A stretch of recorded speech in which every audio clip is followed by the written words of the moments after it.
So the three of us will maybe do a more in-depth introduction of ourselves in a little bit.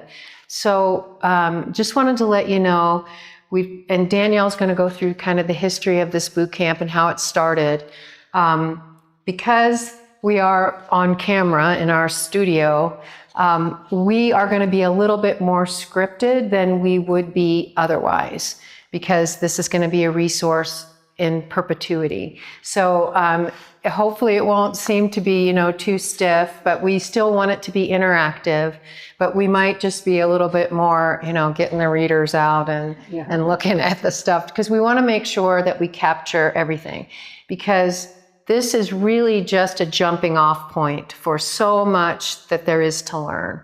And I learn every time I talk with anybody at a dog show or whenever, there's going to be nuggets that you're just going to learn. It's a lifelong thing. So we can't possibly cover in a day everything, but hopefully it'll really spark you to just continue your learning journey and just be a good platform for you to work from for the future. So that being said, we are going to break during the different sections. So if you have a question that comes to mind during any part of it, maybe just jot it down, and we'll take question breaks after each sort of topic that gets covered. So we'll talk about the history, we can take a break, answer any questions, flesh out anything that you guys want maybe more information on. So it just sort of keep track of things that you want us, because this is your show too, just things that you want maybe more information on. I think that's what's going to make this really valuable as well. So we will take those question breaks throughout. And we'll just let you know kind of when so it's a little bit more structured. Those of you who have been to boot camps, it's going to be just a little bit different, but still the same, if that makes sense. All right. You want to introduce yourself? Oh, sorry, she was on that first. Susan Ralston, originally from Pennsylvania. I'm a veterinarian by training, classmates with Danielle. She'll tell you a little bit more about our class mascot that went through veterinary school with us. She's an honorary VMD. She's a Ridgeback. And so I got my first puppy, a pet, from Danielle in 1983, and then got a show quality bitch in 1989. My kennel name is Ridgeview Ranch. I live in the mountains of northern Utah and on acreage as well, so I couldn't possibly have 7 Ridgebacks without a nice fenced alfalfa field for them to run in. And right now I have 7 Ridgebacks. I have 2 puppies from my 7th generation down the dam line, one of which clocked me in my zygomatic arch the other day, and I think it's actually been punched in a little bit with the top of his skull when I was bending down. So, just remember that can happen when you're bending down, and I was in a barroom fight. So I've been on the Ruckus board. I've chaired and co-chaired 3 national specialties, bred and co-bred 60 plus champions, a national specialty winner, both of her parents, both of her granddams we bred. Been owner, handler, Ruckus breeder over the years. So served on Health and Genetics Committee as well, and EdCom for many years. But many thanks to Danielle, and who's been my mentor all along, ML. And I think one thing to always keep in mind is that nobody does all this stuff that we're rattling off that we've done without a team, without mentors, without guidance and information, just continue to absorb. So nobody does this on their own. So did I forget anything? No. She's my partner in crime. Yeah. I'm Mary Lynn Elliott. I've had Ridgeback since '87. I've been on the Ruckus board since '94. I've served as president twice, vice president in charge of education, vice president in charge of national specialties, and now I'm an AKC delegate on the board. I live in the mountains here in Colorado. I know when I moved, my husband and I thought we needed more land for the dogs. And after being there a couple of months, he said, we didn't need more land, we needed bigger couches. So, that was, kind of the main, the main lesson we learned. That's all I can think of, but I'm really happy to be here today to talk to you, and these are incredible people here. Beckett? I guess I'm up. My name's Danielle Sand, and I got my first Ridgeback at the end of 1980, so I'm the oldie in the room. I brought her home. I purchased her in 80 and brought her home in 81 when I was a sophomore in veterinary school, and that's what Susan referred to.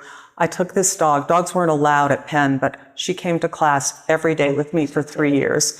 She started on my lap, went under the seat, and they did joke that that's the only reason I passed, that she took the tests for me, because she was incredible. But so I've been breeding since 83 under the Kennel Prefix Ivy League. I have a super small curated breeding program. I maybe averaged a litter every 2.5 years. But I was able to get to where I was by doing collaborative breedings with Susie and Gail Severson in Oregon and Crystal and Howie Bailiff. They've done much of the labor. And I still consult a great deal to all my puppy people, and I go and evaluate litters, but in my home, I'm done. I'm down to 2 Ridgebacks, which is the least I've had in a very long time, which is fine for me. I live in Rhinebeck, New York, in the Hudson Valley. I've lived kind of all over the world, but I've been there for the past 26 years.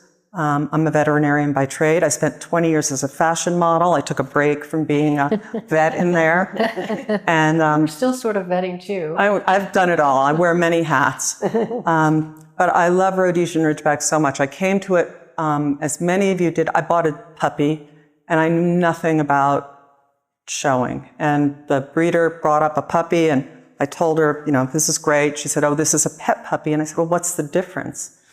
And she went down to the other room and brought up this beautiful one. And I said, well, I'm not going to buy the ugly one when I've seen the beautiful one. What do I need to do to own this one? Just say it. Just say it. So, and I'm like, I have a blank check. I don't care. I want my dog. And I signed this contract that says I'll show. And I thought it was the stupidest thing in the world. I grew up showing horses. I did ponies, I did hunters, I did eck. I love showing horses. So the time comes and I show up at my first dog show, and a 2-day circuit in Long Island, and she shows the bitch the first day and goes reserve. And I said, okay. And next day I go like winner is opposite. And I said, that's how you do it. And I love showing my own dogs. I've had handlers campaign dogs to #1 position, but I get more gratification out of having the partnership with my own dog. I don't campaign dogs anymore. I'm still a veterinarian. I run a low-cost spay-neuter center out of a humane society and do relief work. But I love this breed and I love teaching. And I'll segue into the reason we started Bootcamp. Susan and I, in 2008, held the first boot camp at her ranch, which is a magnificent place at the foothills of the Wasatch Mountains. And we had an active breeding program then, and lots of puppy people. And we go to dog shows and they'd ask us more questions than we could answer ringside. So we set up a 2-day boot camp at Susan's ranch, and people came and they camped and they stayed in the area. And we decided that the point of boot camp was to highlight anatomical structure and movement and not critique anyone's dog. We were going to teach them about history and structure and function, but we were going to give them the vocabulary to critique their own dogs and show them what correct is. And we don't show incorrect pictures. We don't highlight the negative. We try and infuse the positive. So after this, people had a great time, and I came home and I called Susan. I'm like, we've got to formalize this. And Mary Lynn and our dearly departed friend Dudley Hackney came together and we formalized this presentation. And we've done it in 10 places now. We've done it all over the country. Sometimes it's great, sometimes it's not. We're hoping for great today since we're archiving it. We have a good feel about it. We have a good feel. We've had a couple where it's been like, Everybody okay? Yeah, so I'm on about my 10th generation now, which is where it stops. I'm basically a conformation show person. I did go on the road in 1991 to 1992 every weekend to prove that we could be a part of ASFA. So I took 3 Ridgebacks up and down the East Coast and the Midwest every weekend, even when the Afghan people wouldn't course with us and wouldn't sell us coursing blankets to prove that our dogs could do it all. But I don't do that now. Now I just show. And that's my story. So we're going to segue into history. Yeah. Right? All right. ML, take Any over. questions for us or any anything about anything before we start? Does anybody need a little break before? Everyone's okay? Okay. Okay. All right. Okay, I'm going to We're go going ahead to and start. disappear in the back and You need to see. click. You have the click up? Yeah. This are you? No, okay. Oh, that's yours. Okay, I may have to turn that on for you there. Okay. This presentation, it's recently updated, and it's the result of a collaboration effort of the Ruckus Education Committee. The standard elaboration and illustrations are available on the website at ruckus.org.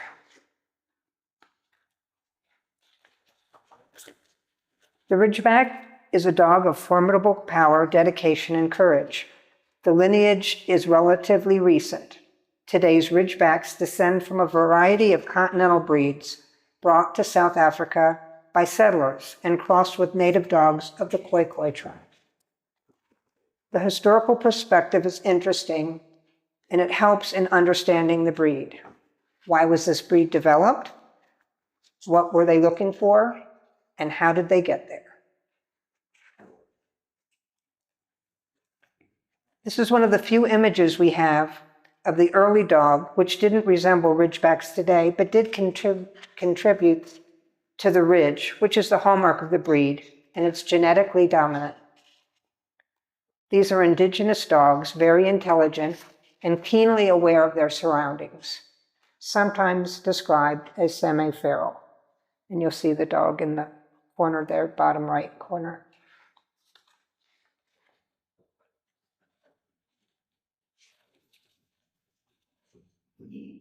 This versatile dog accompanied the Khoi to herd by day and guard the livestock at night. In the 1600s, the Dutch traveled to South Africa, bringing along their continental breeds, which were then crossed with native dogs. This was more of an informal beginning of the Ridgeback. You can see the ridge of hair and it being genetically dominant. When these dogs were crossed with non-ridge dogs, their offspring would often be ridged.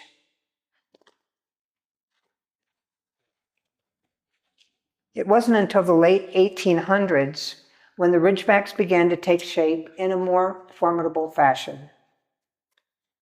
Cornelius van Rooyen was a big game hunter,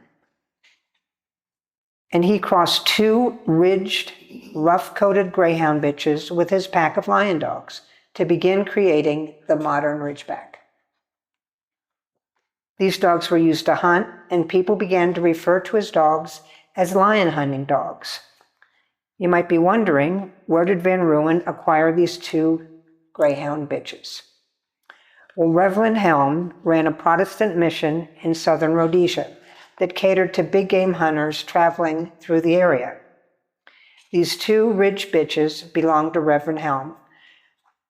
And so it happened that Reverend Helm officiated the marriage of Cornelius van Rooyen to Maria Vermark in 1879.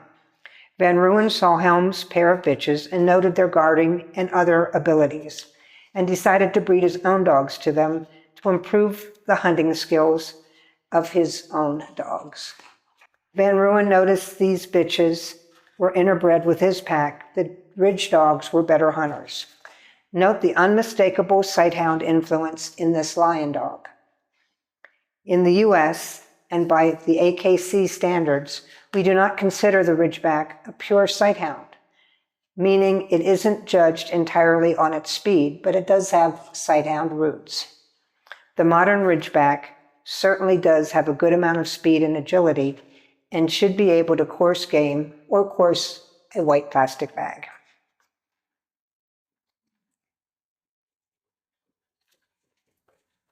Foundation breeds were believed to include these pictures. The top three were probably used earlier, and there were some rough coats to begin with, due to the influence of wolfhounds and sighthounds. Wolfhounds and deerhounds. Greyhounds brought speed to the equation, and the later bull mastiffs for substance. Great Danes were used for size. As you look at these breeds pictured from some time ago, one can appreciate their influence on the Ridgeback breed.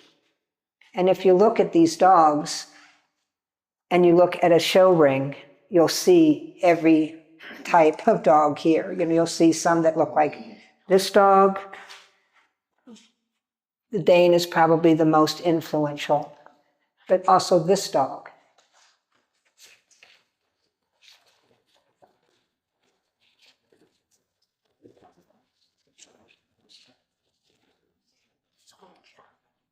This is not an ancient breed. It was not that long ago when the first efforts began to standardize the breed. The dog was then developed. In 1922, there was a meeting, and there really wasn't a Ridgeback that met the standard.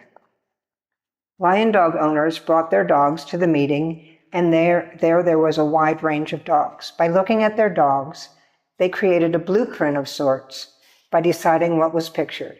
The head of this dog, the body of that dog, and so on. Nobody at the time had the finished product, but this ideal was decided upon. Big game hunting was largely done by that time, and the attempt was to capture the ideal dog capable of meeting the demands of the bygone era. Based on this meeting, Francis Barnes wrote the first Ridgeback standard, borrowing much from the language of the Dalmatian standard. Both are endurance trotting dogs and can keep up with horses, but in the Ridgeback, we allow for more speed than the Dalmatian, able to trot all day and then sprint off to a chase.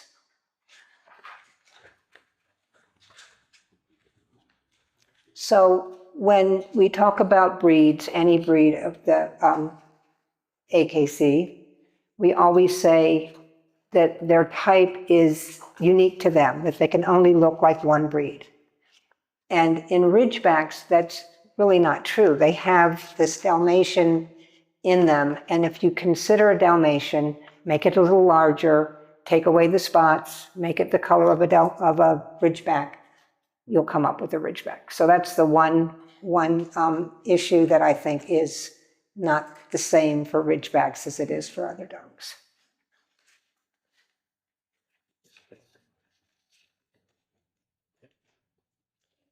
The original name was the African lion dog.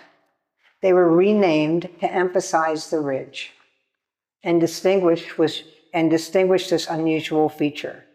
You could employ other dogs to hunt, but not every dog carries the ridge and marks its African history. And now Rhodesia is known as Zimbabwe. But this ridge coming down through many generations is the hallmark of the breed. The breed is really true to its form because it still has the ridge. This is Escale Connie from the 1920s. You can see the longer coat and even the longer hair. This is a brindle bitch, also from the 20s. Brindle was accepted until the 40s and is now gone from the gene pool.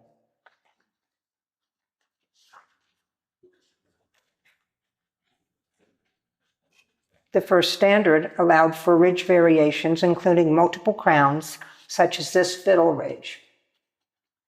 Ridgeback breeders focused on the ridge over time to standardize the appearance, and we'll spend some time discussing the ridge a little bit later.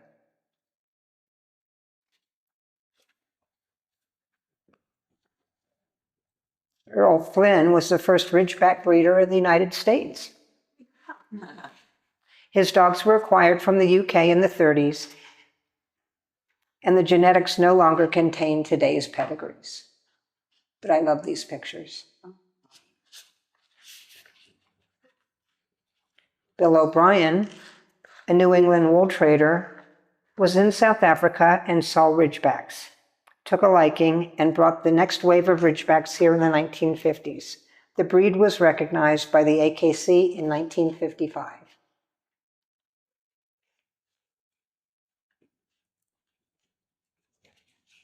Colonel DePass in Mississippi had the first AKC champion. This dog was bred in Africa and was one of his founding kennels here in the US. You can see this dog in a more modern look. He looks more like Ridgebacks of today.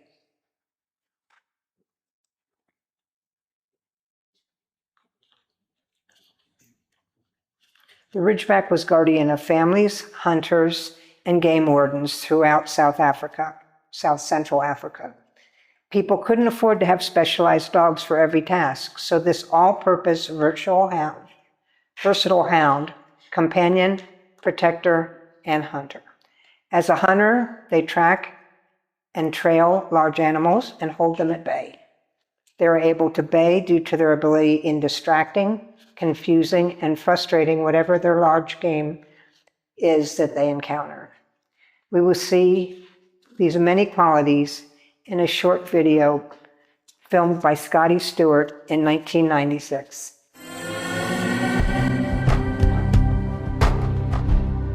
Scotty Stewart showed up at our Ridgeback Congress we had in 96, was it? And he gave us this video. He was a game warden. He was in charge of the game wardens in Africa at Kruger National Park.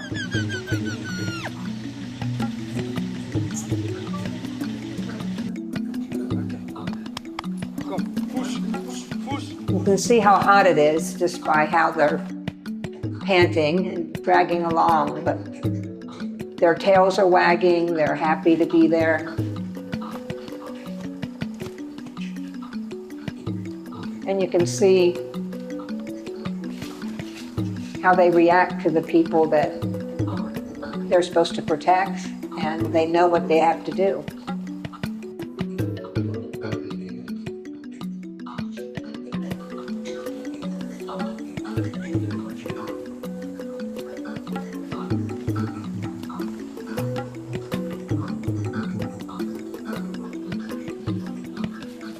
And it also shows the type of terrain that they hunted on.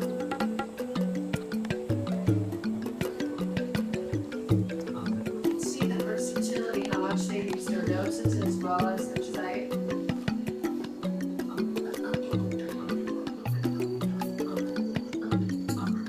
You see something.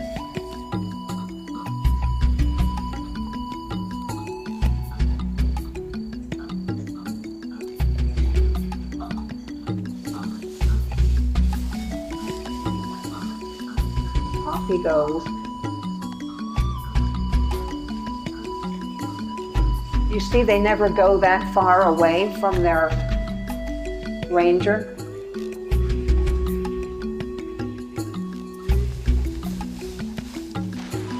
And how intent they are on looking for the game that's out here. Now this is interesting. When they cross this creek, the ranger will go first, going all the way across it, and then he calls the Ridgeback over.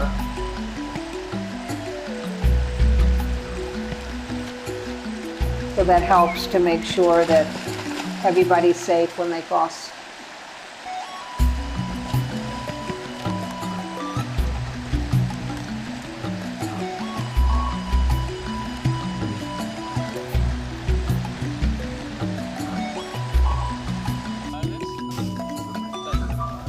An elephant skull.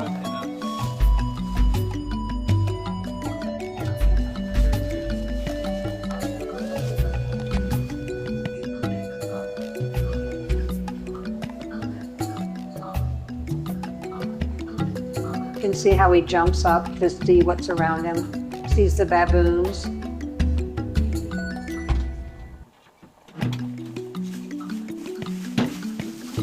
is the rhinoceros. Chases the rhinoceros away.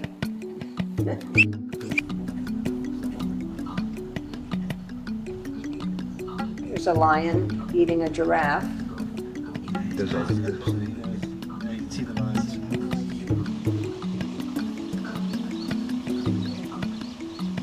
They look pretty full. I hear him grumbling about this.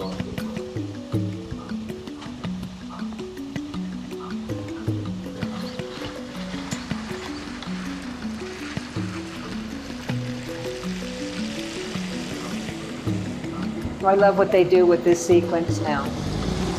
So they show the dog looking, and then they show the lion, and then they show the dog looking. They probably weren't in the same shot, but it's still pretty impressive.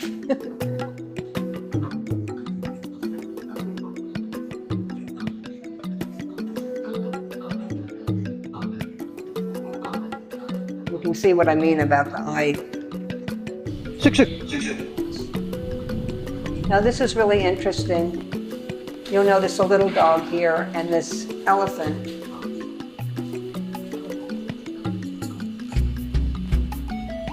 They're chasing the elephant away. But then he comes back and he says, "I'm much bigger than you are." And he does a full charge. Dog's not paying that much attention right now. Now he is. You can see also the little terrier. They use terriers also.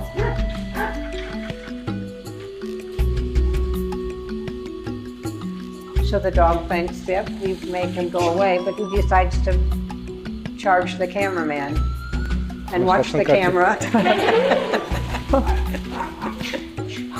And look at how close the elephant is. But look how the dog backs him up.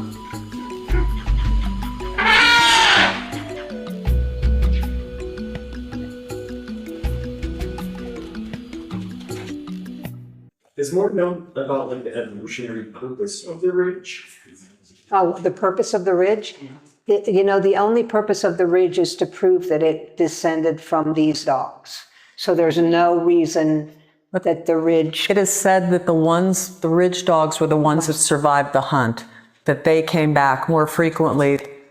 Right. And that they looked perhaps more threatening, as if their back was always up, so they were visually more threatening, and those are the ones that survived the hunt and came home, so it was selected for. And they were the ones that, you know, were not susceptible to the bug bites and to the cold and to the heat. So, yeah. There you go. And hopefully we're going to touch on a lot of this today that will sort of help you organize your thoughts about the modern Ridgeback and these issues that you all raise about how maybe they look a little bit different. They're difficult to judge. We've watched judges really struggle with a class. And so hopefully we'll be able to help you tie some of this together. I have to put my readers on. So we're going to segue now to the point schedule, the Ridgeback point schedule. So that's the next slide in the PowerPoint where we have to toggle back and forth. There we go. So very few breeds within the AKC have a point schedule. And we were trying to think last night, are there 5 that have a point schedule amongst all the AKC breeds? Very few. Think of it though as kind of a guideline for the level of importance of the different aspects of the breed. So obviously the ridge, it's the hallmark of the breed. It has the highest in terms of the points. It's being a 5th of the point schedule.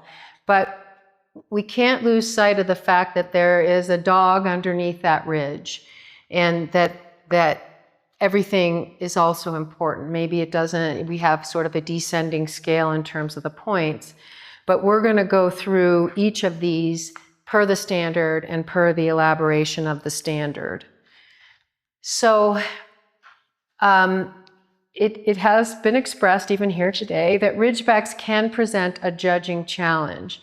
And this may be the reason why. And I found an old quote in an old AKC Gazette from Susan Leonard, and she had St. Bernards.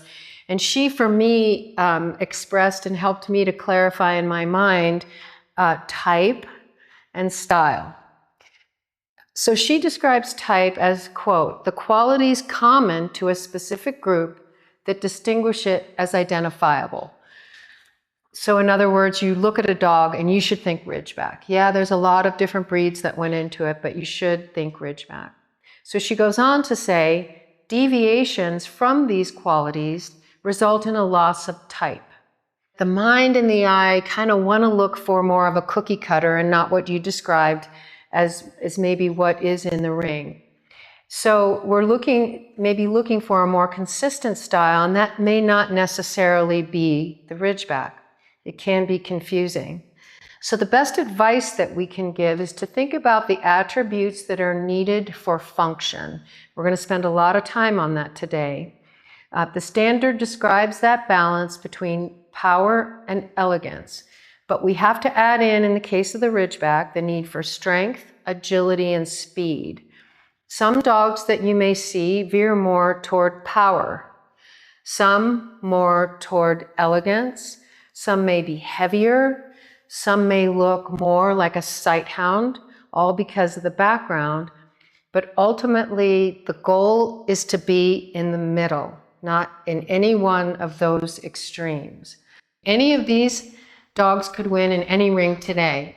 These are 4 mature dogs from different timelines and 3 different countries. The top left is a British bred dog from the 1980s. The bottom right is an Australian dog, came over here to the US for a period of time, and now lives in Brazil. The other 2 are US dogs. What we commonly hear in Judges Ed groups is that the mind and the eye are looking for a more cookie cutter, consistent style, and that is not necessarily the Rhodesian Ridgeback. It can be confusing. So the best advice that we give is to think about the attributes needed which contribute to function. What is this dog meant to do? The standard describes a balance between power and elegance, but we have to add in the need for strength, agility, and speed. Some dogs may veer more toward power, some more toward elegance, some may be heavier, and some may look more like a sight hound. Ultimately, the goal is to be in the middle, to get back to the center of all the qualities that balance power and elegance. And the Goldilocks analogy, or the comparison to this bed is too hard, this bed is too soft, and this one is just right. And so if we go through these dogs, and great suggestion by ML to look and maybe talk a little bit, and we can each take one if you want. But this dog from the 80s, while we might look at him and say, you know, he doesn't have a lot of extremes of angulation, he is perfectly balanced in terms of his rear and his front. And you can look at this dog and say, while he may not have extreme angulation, he, to me, could cut those daisies all day and cover ground and do his job. Do you want to take one, ML? Well, even the dog that you just showed, look at the neck into the back and into the shoulders and into the back. It's one smooth line. It doesn't come down and then turn. It's one smooth line. And you notice that on all these dogs. So this dog over here. Yeah. Any of these dogs. Right. So, and all these dogs have a front. Some have more than the others, but you can see the front from the side. And all these dogs, you know, the ones that you can see the feet on have really good feet. Their heads are good. It's just a matter of the whole dog is one piece, and it's looks like And it's a litter. balanced. They're just balanced in terms of their angles. And we're going to spend a lot of time on that today, too. But the dogs can be a little bit long, a little bit short, they can be a little tall, but they have to fit into the standard. Good. So these are all examples from different eras. All of these bitches are feminine, yet they're strong. They're all balanced and sound. And when you look at them, you think that's a Ridgeback. To Danielle's point, no other breed, when you look at a dog, should pop into your head as you look at them. So that looking at that silhouette, that this is definitely a Ridgeback. So the things that they have in common, they're all symmetrical and they're balanced in their outline. The angles of the front and rear, they're symmetrical. They're strong and muscular, but not coarse. They're agile and athletic, not weedy or weak. And this is what the elaboration of the standard calls for, that perfect balance between power and elegance. So this is a picture from Life magazine. And what year was it? It was right after the standard was adopted by AKC. Was it in the 50s? And so we always ask everybody, you know, what's wrong with this picture? Shout it out. Okay, wrong hand. What's that? No, somebody's. Oh. There, right, Take my readers off. okay. So let's go by each dog. Yeah. So point to a dog, this dog. Color, yeah. We're gonna, yeah. And the scale is not quite, it looks like the lion's not that much bigger than the dog. And then, you can see from the other dog. How about this dog, though? Doesn't he look like a lion? Yeah, he kind of does. But it's a great picture. We like it. I have it a couple over the years with white legs that come out and you're like, where did you come from, dude? But we have a little fun. Yeah, they are. True, that's not a classic whiptail. Good one. Yeah. Should go to the hock and be a little thinner. But we have a little fun with that one. Okay, so these are words that you're going to hear repeatedly throughout, and you just want to keep them top of mind. And I know it's a lot of words, but as you're looking at Ridgebacks, as you're judging them perhaps, strong, athletic, muscular, but not bulky. We want those muscles to be nice and smooth, not like ripped from the gym. That's a different group.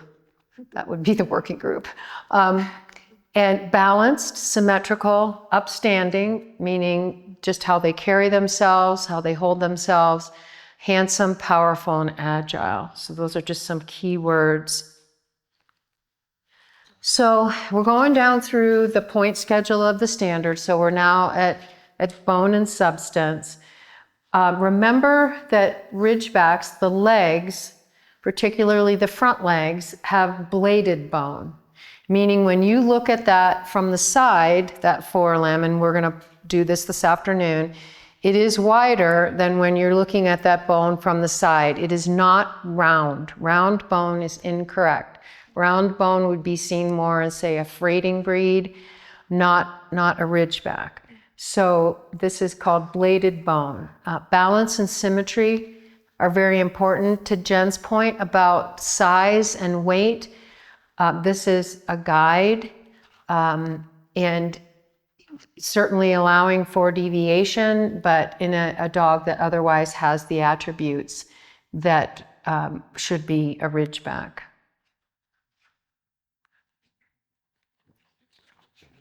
So 4/4 again, flat muscle, not bulky or bunchy, plenty of substance and good bone, but not coarse. We're not going to spend a lot of time today on muscles, but muscles are certainly defined by genetics, conditioning, all of that. The legs are well under the body. The elbows are close to the ground with not a lot of daylight, just to allow for that efficient movement. The feet are compact, well-arched toes, thick and tough elastic pads, and there is hair in between the toes and the pads. The distance from the withers, and what we call the withers would be that of the shoulder. That's a horse term for those horse people, any other horse people in here. So the wither is this high point of the shoulder. This is equal withers to brisket. That's a cattle term for this part of the chest. Equal withers to brisket, brisket to ground. So you sort of train your eye to look for that equal. The shoulders should be sloping, clean, and muscular. The neck should be fairly long, is how it's described, and I know that's a little bit vague, so it isn't, a Afghan type neck. So it is fairly long, but elegantly arched, and getting back to that clean line as it transitions from the neck to the shoulder.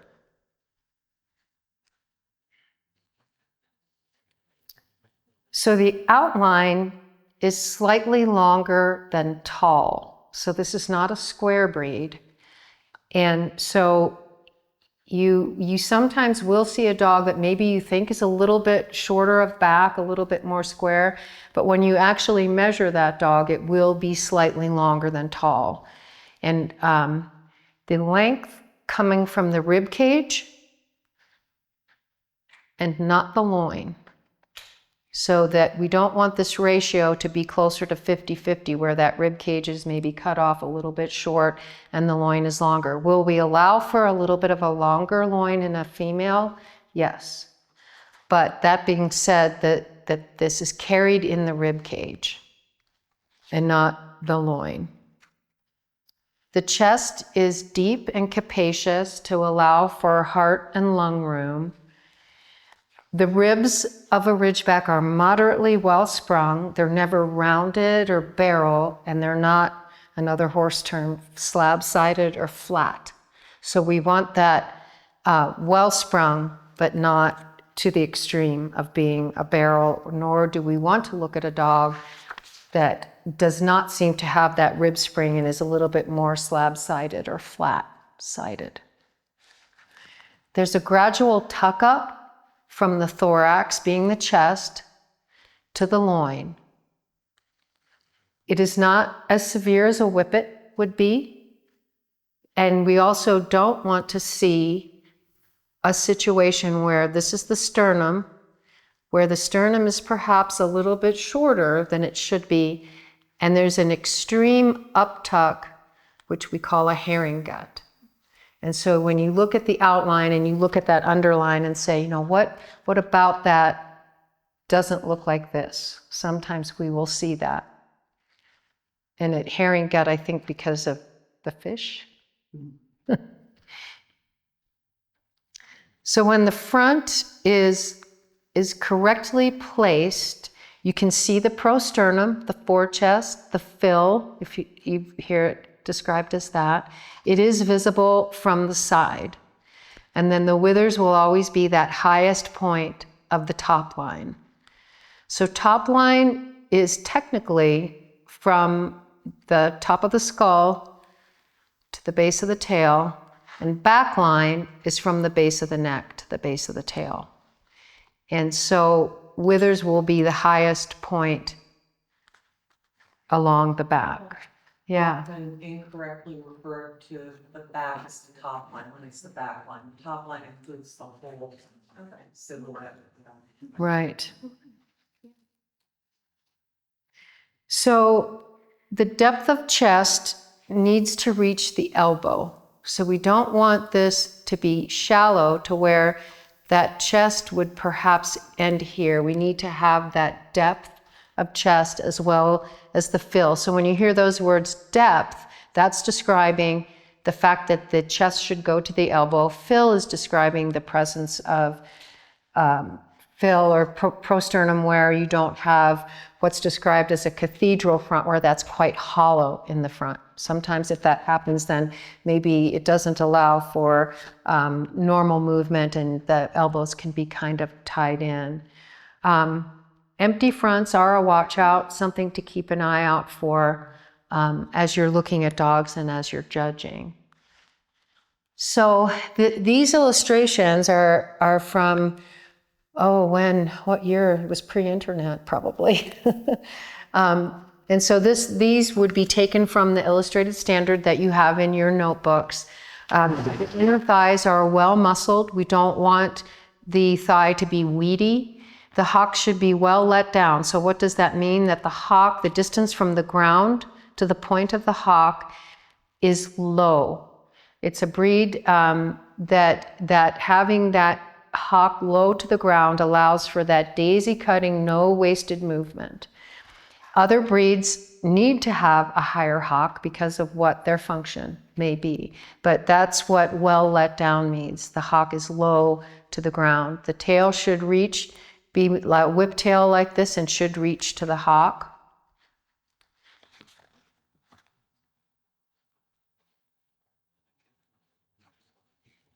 The muscles of the hind legs also clean and well defined, not bulky. The croup is not too flat and not too steep. The hocks in these dogs are well let down. Can you show what the croup is? Yeah, I'm going to get to that one because that can get a little bit confusing. So, let's start from the top. That might be the best way to do it. So what we're looking for is what we like to call a generous pelvis. So when you've got your own dogs and you're starting to sort of palpate these landmarks as we go through, we want there to be a nice pelvic platform for muscles to attach to. We don't want a short pelvis. So all of these dogs have ample pelvic bones, pelvic apparatus. And if we visualize the pelvic bones, the croup, here's our pelvis and the pelvic angle. Croup can be a little bit difficult to understand. Steep croup, flat croup. So croup is all the soft tissue that overlies the pelvis. And all of the coccygeal bones, there's the sacrum, then the coccygeal bones, are passing through that soft tissue that overlies the pelvis. And the pelvic angle can change, but also this soft tissue can genetically vary from dog to dog. So we could have a croup that maybe has a high croup where the bones are running through, or it could be more of a steep croup like a sighthound might have for that double suspension gallop, which the Ridgeback has too. So think of, you almost have to define in your mind's eye pelvic angle, if we're going to go from the ischium to the ilium, pelvic angle on your dog, and then what is overlying that. And all of that does contribute, pelvic angle, croup, contribute to that. But sometimes croup, and we'll spend some time on that, because for me, that was really kind of confusing, this whole concept of croup and pelvic angle. So if we look at these guys, the croup, here's our pelvis. We can sort of visualize it in there. The croup is the overlying structures as the coccygeal vertebrae are coming through. And these are nice examples of a croup that is not too flat, meaning that tail might be coming out a little higher, or not too steep, where the tail might be coming out a little bit lower. And they who have a pure sighthounds, they maybe have more of an angle. They do. The bloodhound or some of the sighthounds have a flatter back and a low level. Because the way that they're working, yep, with their head down. So if we then go to the first thigh or femur, all of these dogs, well muscled, good length of femur, good length of what we call second thigh, which is the tib fib. And then the hock is actually our ankle. And these bones here are actually this part of our foot, and then the toes. So it's a lot different, and we'll go over that a little bit more. So any questions as hinds or rears were a little more sometimes challenging to fully understand. And we're going to circle back around to all of this as well. Okay. Any one of these could be the winner. That's a trick question. So dog A is well balanced, front to rear, a nice transition from neck to shoulders, good feet, nice tight feet, beautiful length of rib cage, good pasterns. This is called the pastern, again, another horse term. The pastern is a shock absorber, so we don't want them to be too upright or straight, nor do we want them to be too long and too angulated down. That would make it a little less efficient in terms of gating. So that's a really nice example of really all of these. There's grass there, and it might be the angle, those might be a little bit more straight. B is a younger dog with a long neck, pleasing head, plenty of prosternum, and good feet. Dog C, another well laid back shoulder, well placed front, excellent length of rib. D is a younger dog, athletic, great example of low hocks, nice and low to the ground, and all of the attributes we've described in these others. So that's a liver dog, and he would be judged the same as all the others. So these are also all examples of good croups, as well as pelvis and first thigh. Nice rib to loin ratio, low hocks.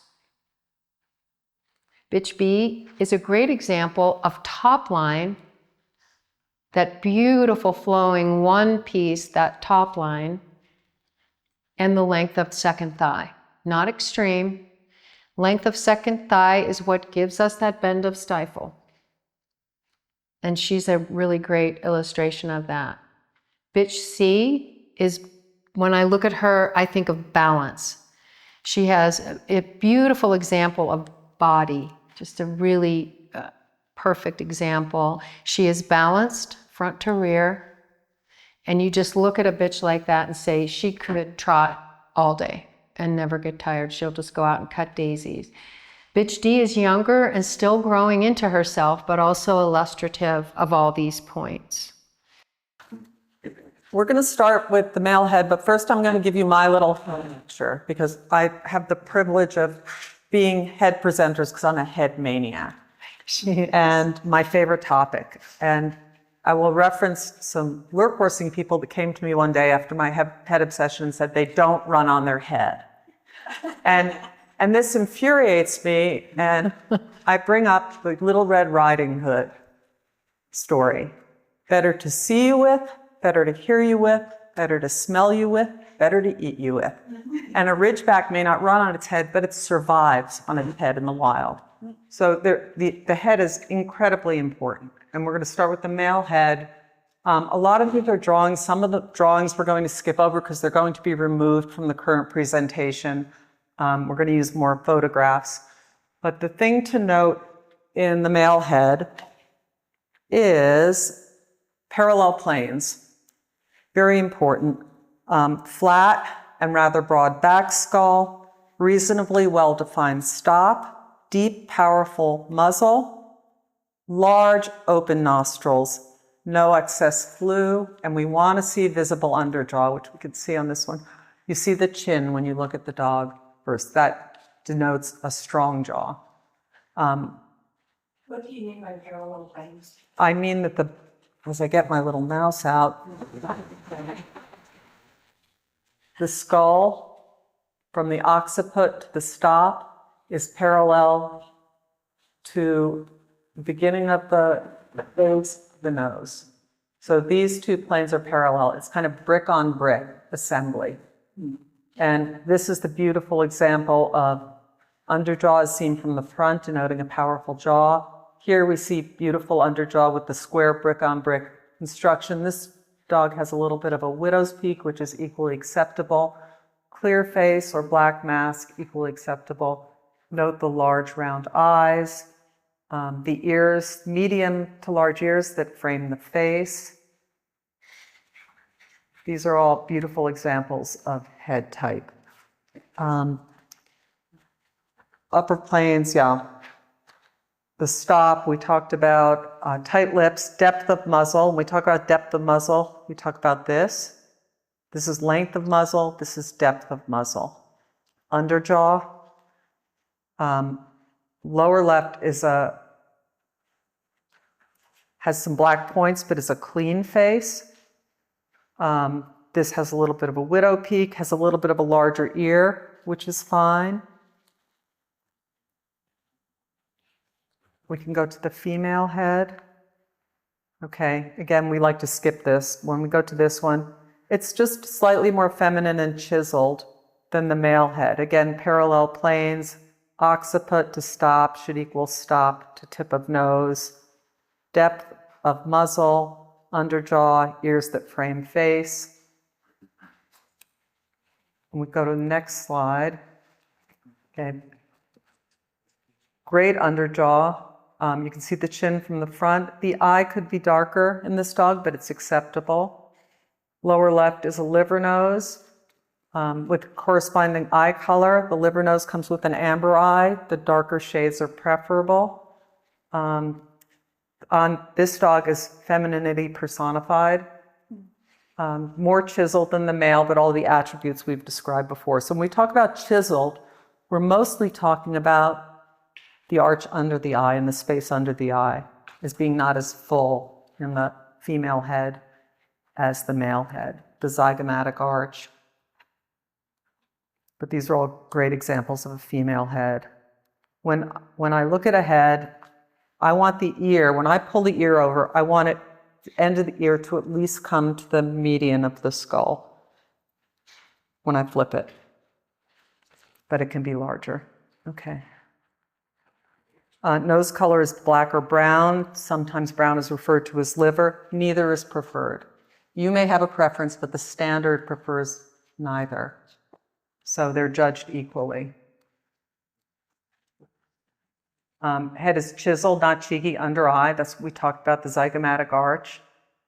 This is an older dog, and you can excuse that in the ring. Sometimes the dogs with black points will become gray earlier than the blonde dogs, and even in 4- and 5-year-old dogs, you will see gray on the face. It's not to be penalized. Right, again, going over these points, more chiseled. Parallel planes. Some of these are slightly distorted in the slide. They look okay from here, but Do they not look from the okay? side. I noticed On that this too. side, it looks a little distorted. But again, beautiful long ears. Ears that frame the face, chin, underjaw, large nares. As obsessive as I am about the head, I try and bring up the nasal turbinate bones. Okay, so there is a fine matrix of bones inside the dog in each nostril that leads up where the olfactory nerves connect and distribute. And it's this maze of fine lacework of bones called the nasal turbinates, turbinate kind of round. And if you don't have that big open space there to house all that, if you have a snipey head or a little nose, there's not as much olfactory nerve input, and the dogs can't scent as well. The pure sight hounds, like the whippets and the greyhounds, don't have that mesiocephalic face. They're more dosiocephalic. Their nose is not in the way of them seeing. So for them, scenting is not as important as these dogs, which hunt by both and survive by both. So this is where the nasal turbinate bones are in the inside distribution of olfactory nerves. We need large open nares. In a snipey dog, you see those little tiny nostrils. It's not pleasing. You also don't see the chin forward for underjaw. But again, this dog is showing some wrinkles. We talk about the Ridgeback head being free of wrinkles in repose. So when they're completely relaxed, there are no wrinkles. But when they're alerted or they're in the show ring or you're baiting them, there should be wrinkles there, denoting interest. I had a judge once ask me to see the dog In repose. I have too. I don't Said, come to my house at 9 o'clock on the sofa. Yeah. Okay, so moderately well-defined stop. It's not like a boxer or a pointer. It's not dished or down-faced like some of the pure sight hound breeds. It's parallel planes. Think brick-on-brick construction. Back skull is flat. This is the back skull, rather broad between the ears and not domed. Sometimes you see the domey dogs, not a pleasing appearance.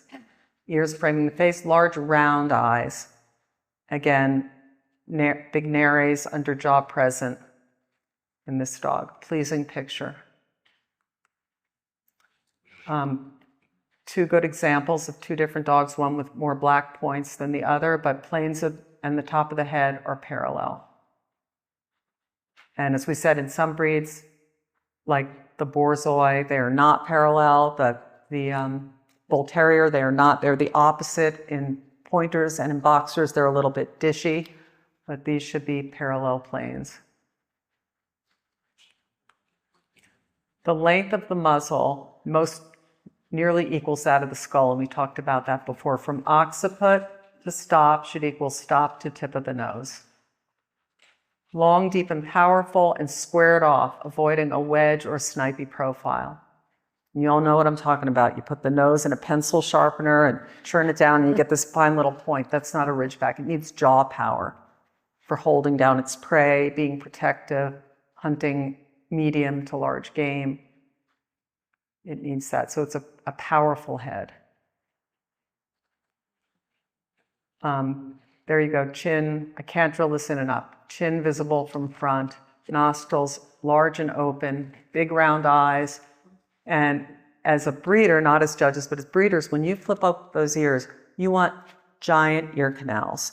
You don't want little stenotic ear canals. That's when you get ear infections and all kinds of problems. And it's what I look at all day long in the veterinary clinic, not in Ridgebacks. Tight little awful ear canals that we're always trying to flush out and get the otoscope down. You can breed for big ear canals and lack of ear problems. These are beautiful heads.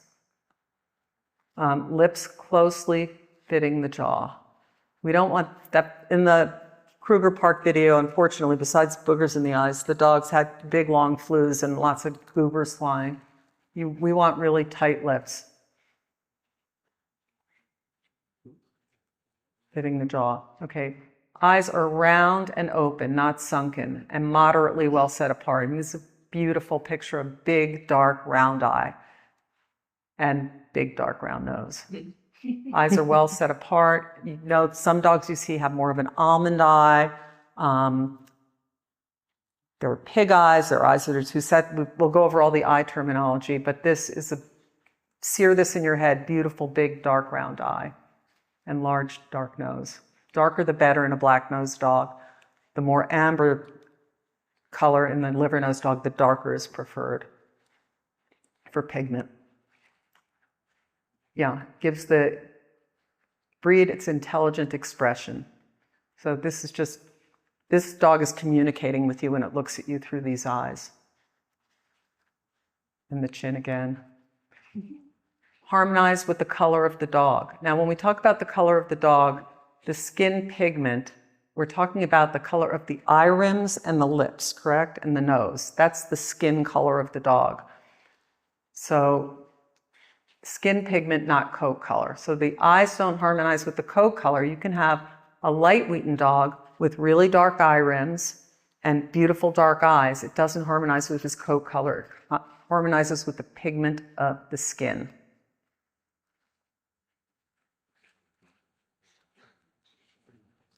Black-nosed dogs should have a dark eye, deep shade of brown as possible. And I think we've seen that a lot. It's startling when you have a light eye on a dog, and sometimes if the dog has more black points or a mask, it's more startling. We call it a bird of prey eye, and it's not very attractive. Thank you. Brown-nosed dogs, again, should have an amber eye. The darker, the better. And these are beautiful examples of liver-nosed dogs. And again, the pigment is the lips, the nose, and the eye rims. That's the skin color of the dog, not the coat. Again, this is the only negative slide we put in the whole thing. We thought about it. This is undesirable. There is a black and tan in there? Oh, okay. Then we have 2 negative slides. So this is a really startlingly light eye on a dog that's otherwise dark. And that's undesirable. Dogs can have clean faces. This is a great picture because 2 puppies together. This is a clean face. And this is one with masking. As long as the black points don't go past the eye, as you see in the Dane, perfectly acceptable. Both are equally correct. And again, large, dark, round eyes. Darker mask, yes, is often accompanied by a darker ear. So you see black hairs in the ear. As long as the overall appearance of the dog is wheaten, we allow some black through the ears and the muzzle, often in the shoulders. The mask shouldn't extend above the eyes, as we talked about. And you can see sometimes it's hard to tell because I'm told by some breeders that they'll have a mask like this and then as they get older, the mask actually gets darker and will extend to the eyes. That hasn't been my experience. In my experience, it usually recedes. Okay. Ears are set rather high as compared to coonhounds and bloodhounds, black and tans, the ear is lower and longer hanging. So they're set rather high and are carried close to the head. They frame the face. Puppies grow into their ears, so yeah, you'll often see a much larger ear in a puppy like this. Beautiful. Yes, in alert position, ears frame the face in proportion to the head. And as I told you, when I look at a dog, I want to flap the ear over and I want it to at least go to the median raphe of the nose. Otherwise, they look like a small terrier ear, and the dog will appear cheeky when it may not be cheeky just because the ear is smaller. But this is a great example of ears framing the face. When alert, the wrinkles converge on the median line that runs between the eyes and the nose up the forehead. So here's an alert dog. And here we have free of wrinkles in repose while showing she is so relaxed that there are no wrinkles. So this is the median raphe. That's where the muscles attach in the skull. And when they're alert, they wrinkle up. And this is relaxed. Okay, so coat. Short, dense, sleek, glossy, neither woolly nor silky. Wheaten is a banded or variegated coat. It's not a solid color. Hair is lighter at the base and darker at the tip. That gives you all the shadings that you see on the dogs. Whether they're light wheaten or red wheaten, there's always a break in the color. It gives you the angel wings over the shoulders. As you can see there, it's more like a fine tweed than a solid color. A solid colored dog is incorrect. Shades of wheaten all shades are equally correct. And this was a lovely photograph that a breeder sent us of her own dogs. And you've got every variety there. And these are all correct. Lighter to richer reds, all shades of wheaten are correct. As long as they're the banded hair color, it's not preferable to have a dark red dog over a light wheaten dog. It's just, accept that the color is correct and move on to the dog. Move on to the conformation of the dog. So all of these dogs are equally correct. We've got liver nose, black nose, light wheaten, a red wheaten dog, and a regular wheaten. Think of all the colors of wheat as it grows and dries and matures in the field. So that's a great thing. Okay, so wheaten is the coat color. Here we've got all dogs that are correct. So lighter wheaten, as I talked about with the dark nose and the dark eyes, it's the pigment of the dog is correct. We've got a couple of redder wheatens, some lighter wheatens. This is just a regular old wheaten. You see the shading? on the rear and the front and the shoulders and the neck that show you that it is a variegated coat. And these are all correct examples of color. Black hair, or in the case of brown noses, dark brown hair, may be interdispersed in the neck. I talked about that, including a widow's peak or bibbing. As long as wheaten is the overriding color, that you don't look at the dog and have to guess what color it is. If there's too much black in the coat, you say more than 25%, 30%. It's hard to put a percentage on it, but the overall impression has to be that of wheaten. There can be black points like this, but never past the eyes, never solid black or brown. Is there? Okay. Okay, excessive black, including saddles or sabling, is unacceptable. Black hair should not interfere with the overall wheaten impression of the dog. So would you say this is too much? I would say this is too much. So this almost looks like a sabling or a black and tan. You can see the black there. It's not, doesn't give the overall impression of wheaten, although its head does, its body does not. Lighter cream colored coats on the underpinnings. This isn't more of an old-fashioned color style. We don't see it as much today, but it's fine. We don't dwell on it. We don't see it too much. But sort of the creamy underpinnings, bottom of the jaw, the chest, that's acceptable. This is what's not acceptable. Black and tan is an historically incorrect pattern. While it's unlikely that a dog with this pattern will enter your ring, it should never be awarded and instead excused for lack of merit. So when we showed you the picture of all the progenitors of our breed, none of them were black and tan. And the inclusion of black and tan in the past couple of decades signals that there was another breed included in the lineage that was not a Ridgeback, perhaps a Doberman or something to get a specific conformational trait someone was looking for. They incorporated this in, but this is not a correct Ridgeback color. And we're working on a DQ for it. Black and tan incorrect. Okay, we had 2 negative slides, I lied. So this and the light eyes are the only negative slide we put in there. Uh-oh, we're up to 3. Oh, excess black. Okay, so small socks and white on the chest of an otherwise typey sound dog should not eliminate it from consideration. And our standard says little white on the toes and chest is permissible, but if you look at how beautiful this animal is, you know, how many points is that of the standard? 3, 2? We're down to 2.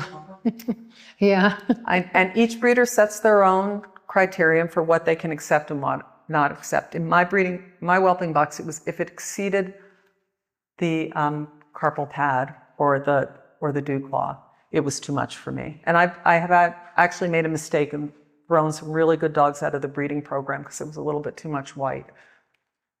But this is a beautiful bitch. Look at the shoulder and the neck, and you look at the conformation first and say, I'd rather she didn't have that much white, but I cannot. How pervasive is it if you keep it? Oh, great question. It keeps coming back. Like if you keep it, I will allow for white toes. It's hard when you've got white on feet. It gives you an optical illusion. And when a dog moves, if it's not symmetrical, it doesn't look good. So, you know, for me, that's acceptable. I do white toes. I don't like white socks. And I find that if you do include that, like every couple of litters, you're going to get one. Susan's like, where did that come from? One comes out with a white leg up to here. Now, what are you going to do? So everyone can make their own criteria, but in judging, that would not be excessive to me. I'd say that would be great. A little less, but it's a beautiful But bitch. look at her, yeah, that would certainly be acceptable. And if I were... Now, Europeans think of things differently. They do. And the Africans maybe as well. White is verboten to them, just absolutely verboten. And it's more of I guess, an American incorporation. Okay, so examples again of acceptable white.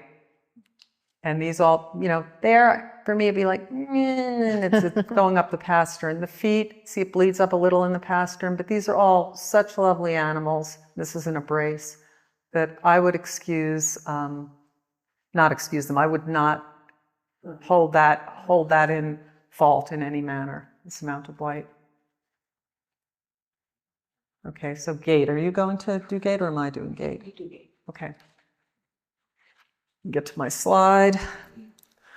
Okay, does anyone have any questions on Yeah. heads now and what we talked about with white? Yeah. One dog is like solid Irish setter red. Incorrect. Yeah. Incorrect. Has to be a banded hair. And a lot of judges of other breeds, all-arounders, are drawn to this deep red color, and people Yeah. think it's correct, but unless it's a banded coat, it's not correct. Mahogany is not a correct color. The distance between the ears, what do you think? Ears are moderately high on the head. So they're not terrier ears and they're not bloodhound ears. So moderate distance between the ears. Skull or foreface. Yes, it's supposed to be, this should equal this. That's what I kind of Yeah. gauge. Feeling. Yeah. Okay. And is everybody clear on what Danielle means by a banded hair? Are you guys clear on that? Because that can be a little confusing. Everybody good with that? It's mernos below some dogs. Other dogs will look solid, but if you pull the hair out and Yeah. look at it, you can see that it's lighter and darker on the other side. Those of us that vacuum up millions of years Yeah. of dog hair, you'll know that it's abandoned. Anything you own that's black in my house is under a dry cleaner bag until you get out of the house, because somehow it will. Question about the head. Yes. I think it seems to be more present on the males, the blonde. The occipital. Yeah. Yeah. Well, and it's very often in young puppies, and I find more male puppies that are growing, they will whack their heads like under a table or coming through a door, and they'll become unicorns for a short period of time. There's a bursa there, and it can actually become fluid filled. And I've had puppy people call me like, oh my God, my dog's a unicorn. What do I do? You just give it a little time and it goes away. Yeah. Yeah. They go under a table and stand up and whack their heads. Okay, so. Well, there's couple more questions, Dan. Well, in horses, we call it a Roman nose, but that would be an incorrect example because we want parallel planes. So we don't want a Roman nose or a dociocephalic head. We want brick on brick. Same as where there's a slight bump versus the whole thing doing slight curves. I don't know about that. Like a slight Roman nose? Well, like first just had like a bit of a bump. The whole nose isn't curved like a Roman nose. So it's like this. Oh, yeah. As long as, yeah. An injury. I know I have a bump on my nose from a horse accident. That's kind of what it is, but. Okay, so gait. Excuse me while I peruse my slides. We went through all the color.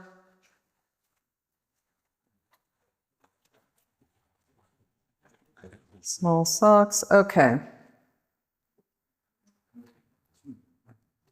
At the trot, the back is held level and the stride is efficient, long, free, and unrestricted.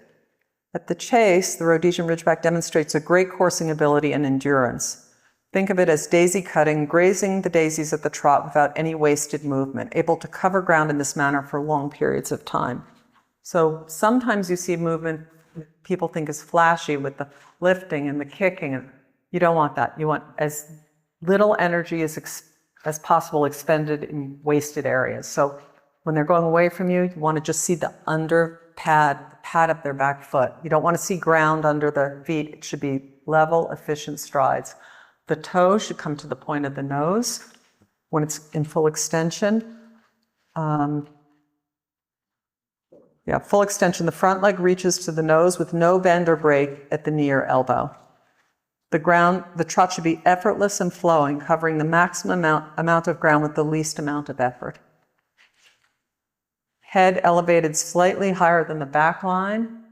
So we've got, as we learned, this is the back line, this is the top line, this is the back line. And you want the head slightly higher than the point of the withers in the back line. In an Afghan, you might see more upright head, like this. In the scenting breeds, they can often have their necks extended down. Okay, so we're seeing the firm top line. We're seeing a deep and capacious chest. Withers to the bottom of the brisket here. That's the capacity or depth of chest. Long rib cage that tapers with short, strong loin. Again, this is the right front leg extended instead of the left, but the nose goes to the toe. These legs should meet in perfect triangles. There should be 3 triangles. And this is the long, long rib cage and the short, strong loin. Go to the next picture. Again, beautiful movement. Full extension, no break. Legs just come together. There's no interference. And you see these triangles that we talk about. And the long loin, the long, deep chest and the short loin, sorry. And here's a good way to look at this beautiful thigh muscles. This is the driving power of this dog, is this hind end, the beautiful hind end. Major Hawley said the neck is fairly long and flexible and elegantly arched, carrying the head high, but not as high as an Afghan hound. And I know the AKC discourages us using other breeds when describing our own breed, but we love to say not as tucked up as a Whippet and the head not as high as an Afghan hound because it's illustrative of what we're trying to describe.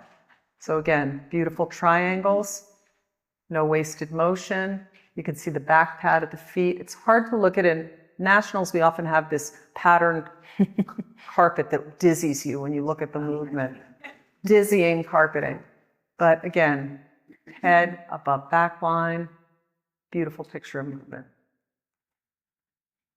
And I don't like this picture in here. I think I've argued for taking it out because it's at an angle. It's a funny angle. It's a funny angle. Yeah. But it shows the ridge when the dog's moving. Again, deep and capacious chest. This is great for that. This is your deep chest. This is your underline, your loin, head above the back line. The next one. Again, long rib cage, short, strong loin. So coupling is what happens, describes the loin. The loin is the area where the ribs end and before the pelvis begins. It's where all the muscular attachments go through to create the strength and flexibility in the back of this dog. Danielle, a question came up during the break just about the muscles being not bulky, more flat. This is probably a good illustration. Could you go through that? Yeah. So this dog is an athletic dog with well-defined muscles. You can see he's a little bit ripped, but you can see here from the inside of the leg the strength of this second thigh. This is your femur, and this is your tib-fib, and the tibia and fibula are where the second thigh muscles are seen, and mostly from the inside. And he's ripped, but they're not bulky. They're not bulky. And we talked about smooth and seeing flat. cases of dogs that are, in fact, dysplastic, that have an instability back there, of musculoskeletal instability. And to compensate for that, they develop ginormous hind end muscles to keep their hips stable. So you'll see dogs with really bulging musculature that may not have the best pelvis or hip conformation. This is a good example of lovely, clean muscles. feel like round muscle often goes with round. It might, if you're looking at like a mastiff, in general. big head. Yeah, so this is good for short couple. Tail carried slightly above the level of the back. Yeah. You were taught 10 and 2 for the head and the tail. That's good. Yeah. That works. I have a tail thing, and I know the tail is only like 2 points in our standard perhaps, but it goes to overall general appearance, which is like 15 points. It's distracting. If the tail does this, it's very distracting from the overall outline of the dog, and it's not pleasing. It often indicates, too, an improper pelvic assembly.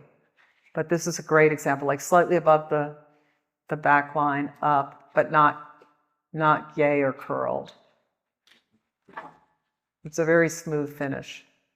You see, there's one, if you put a marble, it would roll smoothly from here through to there. That's what you think of. And I think all of these pictures, you can just see how nice and low to the ground that footfall is. There isn't any kicking out way above, Wasted motion. wasted motion, maybe indicating an imbalance where the back is kind of in mid-stride, a little higher, kind of waiting to catch up with the front. So all of these, just keep that in mind of that efficient daisy cutting. Yeah, we want those triangles. We want those 3 triangles. We don't want overreaching or interfering. As we say, in horses, when they interfere, it's serious business because their hooves are so hard that they cut their limbs if they interfere. But in dogs, they just kind of figure out how to go sideways or lift or kick up to not interfere with their other legs. So these are great movement pictures. Also, movement can be judged essentially at the walk, but a slow trot, a good moving dog, you can see at a slow trot, they don't have to go fast. So a lot of times people incorporate speed to disguise movement flaws. So you just see a flurry of legs going by you. You want to look at a dog at a medium trot to judge their movement. Okay, as the speed increases, the legs angle inward towards a center line beneath the body. It's called convergence. Some breeds don't converge. Terriers stay the same as they go faster. But in Ridgebacks, as they go faster, the lines converge to the median. Head slightly elevated. This is coming at you. Head slightly elevated. Good muscles in the shoulders and forearms. Fill under the sternum. Elbows tight and clean and moving. We see a lot of exhibits where the elbows come out like this, or the elbows are so tight to the side that the legs have to come out like that. You need to be able to get a couple fingers under there and have that being a working shoulder. Okay. Next, okay, hindquarters going. You see drive from the hock, nicely muscled and symmetrical. This is what we're talking about, the second thigh here, first thigh. And the rear pad should just be visible, not 6 inches of air and then the pad, just feet along the ground. Another thing you'll notice on this last picture is, and the artist didn't draw in the front legs, but if she did and the dog was moving correctly, you would barely see the front legs. They would track right with the rear. And same thing when the dog is coming towards you. So that's a good point. Okay, and we can talk about I have to find this slide, placing these 4 dogs based on gait. Which slide number is this? Okay. I'm not used to being scripted, so you'll bear with me. A little off the cuff kind of talker. Okay, all great depictions of the points that we've described: efficient, long, free, unrestricted stride, no wasted movement, backs held level, heads elevated slightly higher than the back line, tails curved slightly upwards, smooth top line head to tail. So again, all of these are demonstrating the triangles that we talked about, and the short line and the not wasted movement coming together. And you could place them, but they could all be correct. Mm-hmm. Okay, the extended gallop. Drawing shows gallop in full extension. The Ridgeback does have a double suspended gallop. The layback of shoulders allows the neck to fall forward, facilitating the pumping motion, and the extension of the shoulders allows maximum reach. Hip, knee, hock, and carpus joints all extend together for maximum drive, with the rear pad turned up at the end. In the ring, we don't get to judge them at the gallop, so. Contracted gallop. This is when you get the goofiest pictures of dogs, like in the contracted gallop, and someone sends you a picture and their ears going in 3 different directions and their eyeballs are bugging out. But they have to have that flexibility of the back, and for that to happen, the shoulders have to be right, the pelvis has to be right, the back has to be flexible, so this is all part of the big picture. Yeah, There you go. That's the goofy face that I'm talking about. A strong loin All propels a feet dog. off the ground and a maniacal look on the face.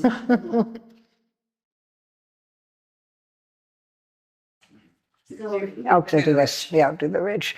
So we'll go from the running ridgeback to the sitting ridgeback.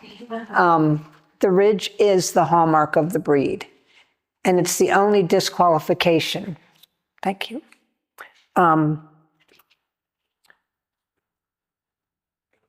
So the ridge is clearly defined, tapering, and symmetrical.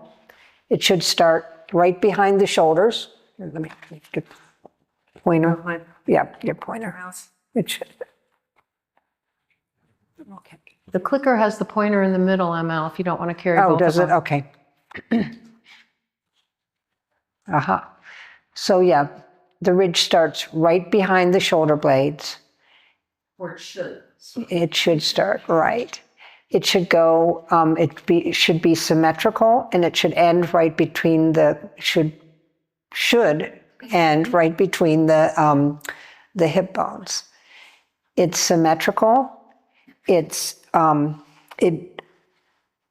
goes down. Thank you. Tapering all the way down. So if you have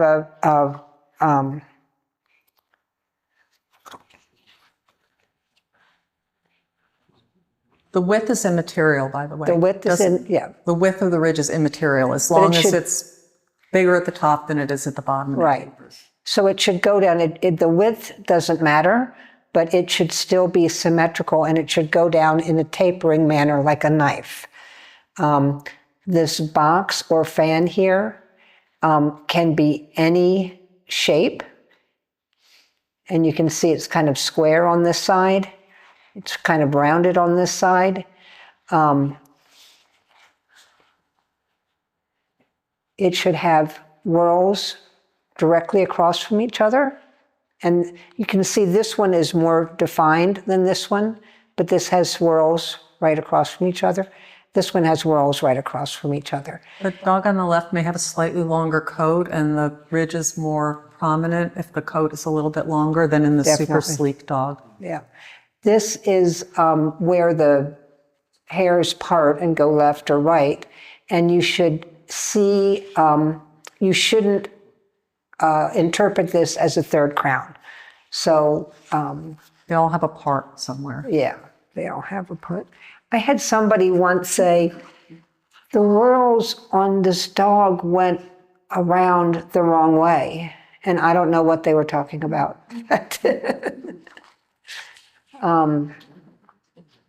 Maybe they're clockwise on this continent and counterclockwise in the southern hemisphere. Maybe they are. I don't know. Again, the shape of the box or fan is irrelevant. These are desirable ridges. Okay. This is a ridge, desirable ridge. This one has a rounded box or top. This one has kind of a squared off top. This one here is very thin, but it's the right length and the right shape. This one has a completely flattened top, so, and then this one has the parting on the top. So I want to point out that each one of these ridges is different right up at the top. You can see the difference, right? They're different in width. And the box or fan cannot come down more than 1/3 of the ridge itself. So it could come down, I'm really bad at eyeballing the measurement, but it couldn't come down, let's say, more than that.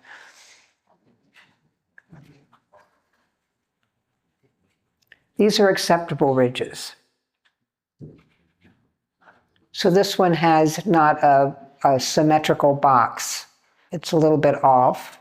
And this one is off. They are Offset. completely,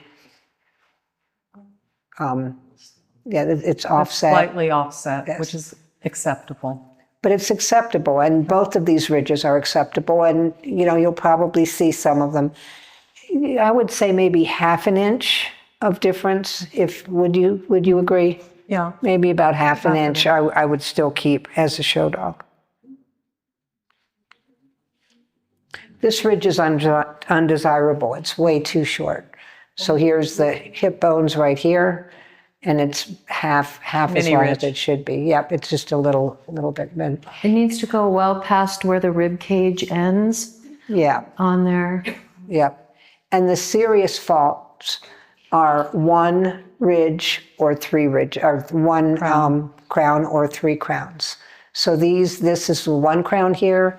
This is three. It could have three. It could have four. It could have five fans. So it doesn't really matter how many it has, but When you look at the Ridgeback, just determine acceptable or unacceptable, and then go on. She said, if it's unacceptable, I don't judge the dog. She said, it rarely will be that two dogs are so conformationally similar that I have to call upon the ridge to break the tie. She said, it's acceptable or it's unacceptable, then go on and judge the dog. So that's Right. what I say about this. You've got less than 2 crowns or more than 2 crowns, unacceptable, don't judge the dog. unacceptable. Yep, Are you more severe in terms of what you breed? no. No, Probably less so of what I breed than what I'd show. yeah. So, It just would never, it wouldn't get to the point of being bred or shown. A 3-crown dog would just go out immediately as a pet. I wouldn't go any further. Or a 1-crown dog. really. There are times where people will have what's called a lazy crown, where it will have one well-defined crown and one crown that you like fiddle with the ridge a little bit and it's there, but it's a lazy crown. And I could be forgiving of that if I think there are 2 crowns there, if it's an otherwise acceptable dog. Yeah, these are best ridge finalists or winners. Right. So it's tapering. It starts immediately behind the shoulders and continues to a point between the hips.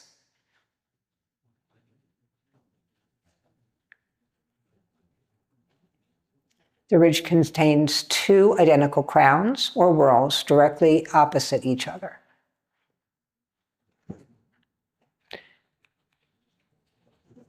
The natural parting of the fan is where the follicle and pattern changes direction. It is not a 3rd crown. So this point, whoops. Whoa, whoa, whoa, whoa, whoa.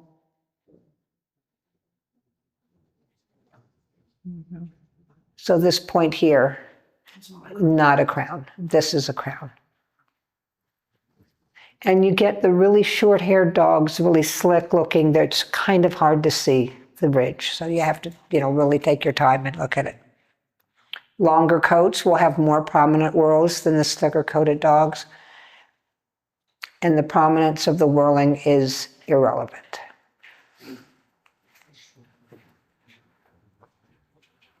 And while this stripe of backward growing hair is an important part of the Ridgeback, remember there has to be a good dog underneath that ridge. So I think judges get hung up on the ridges, but I don't think that that's necessary. You should look at the ridge. If it's there, give them the points, and then go on and judge the dog. The ridge also, the dog doesn't mind you if you cover it or feel it. You can go up backwards and forwards and feel that hair going the wrong way. The dog doesn't mind. So ridges with slightly asymmetrical fans, offset crowns, or ridges that do not taper evenly are not desirable, but they are acceptable. So you see this ridge on the left side, it kind of comes down and it gets like a little bit wider here, and it's a little bit more narrow here. So, you would give that dog credit for the ridge, but it's not a desirable ridge. And this here on the right is crowns that aren't even, but I would show that dog still. Just slightly offset. Slightly offset. And the one on the left, that is a little bit, the fan or box is a little bit asymmetrical. It is. It is up here.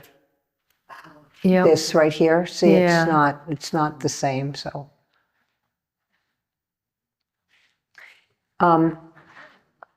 we talked about European dogs and African dogs and how they don't like white. Well, European breeders do not like ridges that look like this. They want a beautiful, perfect ridge. So just in case you have a European judge, you can imagine that they are going to judge the ridges. But then again, the dogs underneath the ridges aren't as often not nice as good. as our dogs are. So, Do judges typically start with 20 points and go down from there? Do they kind of start with 15, maybe add, or just? Well, that's what we were advocating for. If the ridge is acceptable, you give the dog 20 points. right. We don't then say, oh, it's a 10-point ridge Right. or it's a. And if it comes down to really between two dogs, which it rarely does, dogs that are almost equal, and which one of these dogs am I going to go to? Maybe you use the ridge as a breaking point, but for the most part, you give them, they have a ridge, it's okay, give them the points. 20 points. If you have an undesirable ridge on a dog and you're in there judging it, does the dog stay in and you continue judging it, or does it go out? Let's say it has 3 wheels That's up to the judge, and it's not. because it's not, it's It's not a DQ, but you can DQ. excuse it for lack of merit. Exactly. So you could excuse it for lack of merit, or you could put it at the end of the line and not judge it. It would be up to the judge. And to your point, really, in all of our years in the breed, it seems like those ridges would not have been in a ring, so a judge wouldn't necessarily have had to worry about it. It's only in the past year or so Yeah, that there's been all so- this controversy about people Right. showing dogs that have 3 crowns or 1 crown or 4 crowns. Right. Like it's So I think just spending a minute as you're going over the dog to just, and I kind of like it when judges put their hands there and go, okay, here's my fan, here's the whorls or crowns, here's the ridge itself tapering, and we've got the shoulder blade and your hip bones. And if it's a good ridge, it's acceptable, desirable, then yeah, just like you said, move on. Right. Don't get too wrapped around the axle. But if you see maybe it's slightly offset, or maybe you do have a dog in your ring with an extra crown, ascertain that, document it in your head, and just go from there. Right. But unfortunately, it may be possible that you could have an unacceptable, undesirable ridge in your ring. And some judges that have looked at dogs that have an extra crown or only 1 crown have said, it's not a DQ. Yeah. You know, it's not a DQ. It's 20% of the dog, but I thought the other 80% of the dog was the best dog in the ring. So, we're trying to reinforce when we educate judges that is the criteria that we start with. Is the ridge acceptable? It's not acceptable. Don't judge the dog. right. And so when you're going over the ridge, if it starts here and ends here, you would look at it, maybe put your hands on it. You might rub your hand down and back. And some judges have said that they have found people that put in a ridge, like with some kind of gel or whatever. Crazy glue. Crazy I don't glue. know People about have that, created but crowns. they say it, and I know believe people them. that have said that Yeah. as well. So, yeah. So you make sure No one there's in 2 this room crowns. is going to do that. Right. But I've seen judges, they'll look at it, put their fingers where the whorls are. I mean, you can do anything to tell where that ridge is. So, And remember also when you evaluate your puppies, look at where the ridge starts, because we talk about between the point of the shoulders. I've seen short ridges that go to the hip prominence, but they start like well behind the shoulders. right. Any other questions on ridges?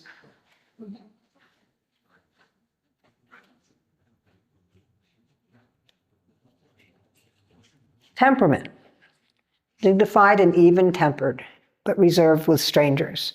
So most Ridgebacks are a little bit wary of strangers. They're not really wary of strangers.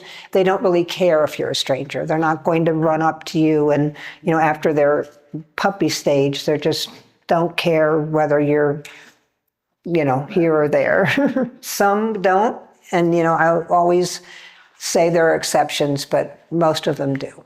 So, they're stable, fearless, intelligent, reserved with strangers, yet accepting of the master's judgment. In the show ring, a reserved attitude should not be confused with shyness. The tail between the legs. They often They're stand fine. with their tail between their legs. That's the way they stand. Yep. I would have, it says unnecessary Aggression is intelligent. no aggression tolerated. This is one of the biggest. And a dog is no aggression, zero. A dog growls and bring in another dog. Yeah. What's that, or I can't touch you. I've had a lot of trouble with adolescent males and one bitch that I would have given her a 5-point nature, I couldn't touch her. Yeah, we've all had those in the ring too. And it's the adolescent thing, I think, more than anything. I stopped pushing it finally. Yeah. As long as you don't feel threatened, they're not vocalizing. It's generally not that aggression or vocalizing or threatening. It is just, They're uncomfortable. they're just uncomfortable and they're shy and they're going to shy away. Sometimes if you have them do the down and back Yeah. first, and you ask the owner for a piece of bait, You can do that. Yeah. Yeah. I've done that. Yeah. And especially with So, puppies. yeah. judges tell people, can you leave the ring, walk away for a minute and come back? Yeah. And go down and back. I don't know if that's Yeah. acceptable if you leave the ring, but I've had judges do that. Yeah. Because But no very- aggression should be tolerated. very We're not rarely- talking about adolescent, Yeah. meltdowns. We're talking about a dog Yeah. growling or lunging for another dog in the ring, out. where you as a judge, you're going to know Correct. if you're feeling that this is more threatening than just Right. being shy or kind of shying away like, I'm just, not happy today for whatever We've worked reason. as breeders in this country in the past 30 or 40 years. We worked so hard on temperament because have. they were a much tougher, sharper They were, breed when they first came to this definitely. And country. they still were are more in Europe to guarded. some degree, I think. Right. Yeah. Right. But The African dogs were tough and we worked hard on temperament. So you don't want to accept any aggression. This is for the judges, but if you're approaching a Ridgeback, you should confidently approach from the front or the shoulder, never from the rear. Don't stare into the eyes, ask for the bite to be shown, and use a firm but gentle hand.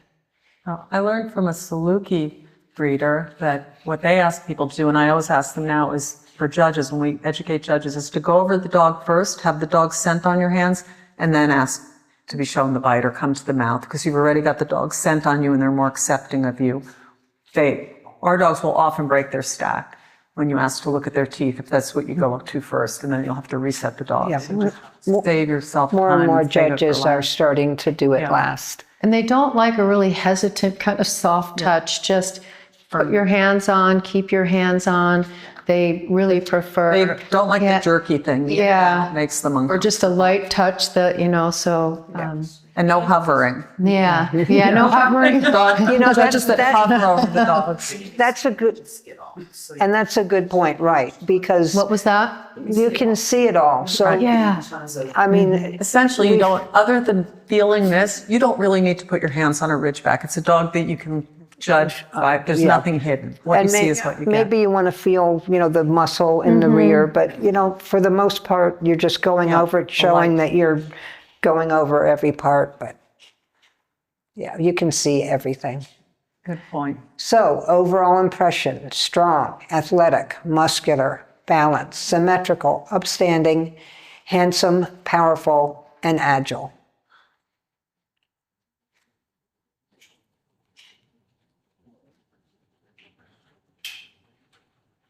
And this is our father of our breed, Major Holly.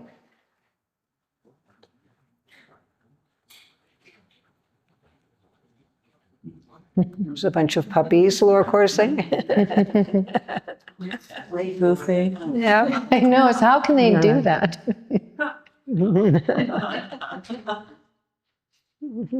Those pictures are from our friend Barbara Rupert, distinguished breeder and judge. Yeah.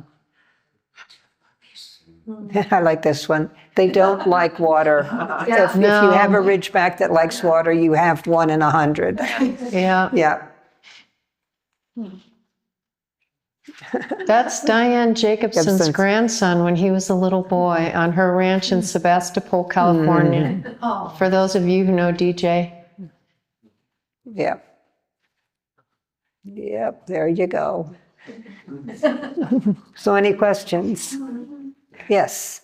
Let's go back to structure. You mentioned round bone versus oval bone. Can you Bladed Explain bone. it? Yeah. Think of a Yeah. So bull on the mastiff. leg, Yeah. I'm going to just go back. Remind us to show you that when we have the dogs out. Okay, It's a really here. good question, yeah. See There you how go. This is, see the depth of this bone? If you looked at it from the front, it would be Narrow. narrow.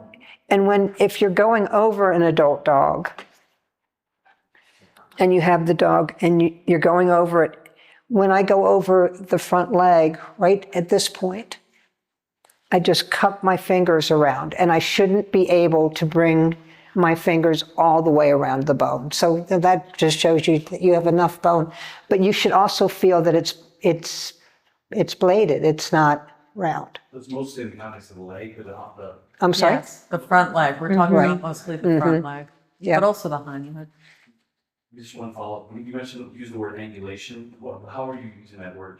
Well, we're going to get into that a Yeah, lot we're when we get gonna- into the Yeah. sections. Just contextually, what does the word refer to? The bend of the, Yeah, we can Yeah. go to a stack picture. When we refer to angulation, we're referring to both the hind end and the front end. So the angulation is usually the angle that the shoulder blade makes with the forearm, with the humerus, or the pelvis and the femur, the angle of the pelvis and this is the rear angulation, which is sort of the fib, tib, and the femur. It's what gives you your sweep of stifle and your low hock. So these are the angles we're mostly talking about. And the beauty of this skeleton is it allows us to adjust it. So you've got your pure sighthound shoulder here.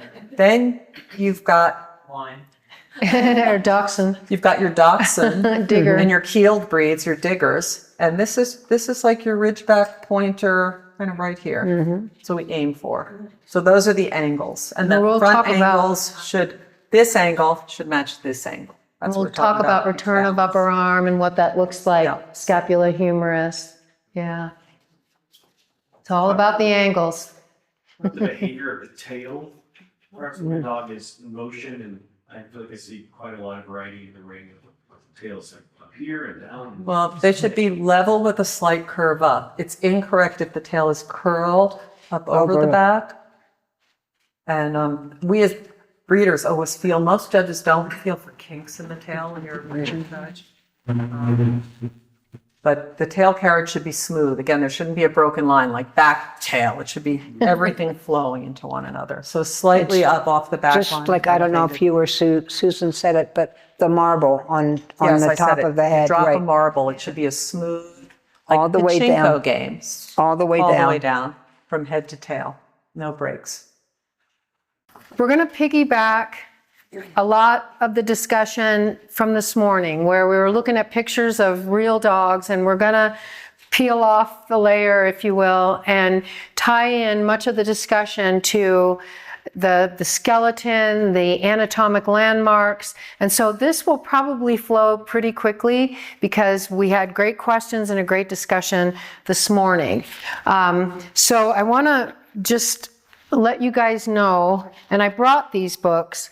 I'm a book person because I'm old, but these are some of really my favorite books of all time. And as far as I know, most of them are still available, even though you'll see some publishing dates even as early as 1950. The books are up here for you to look at them before you go.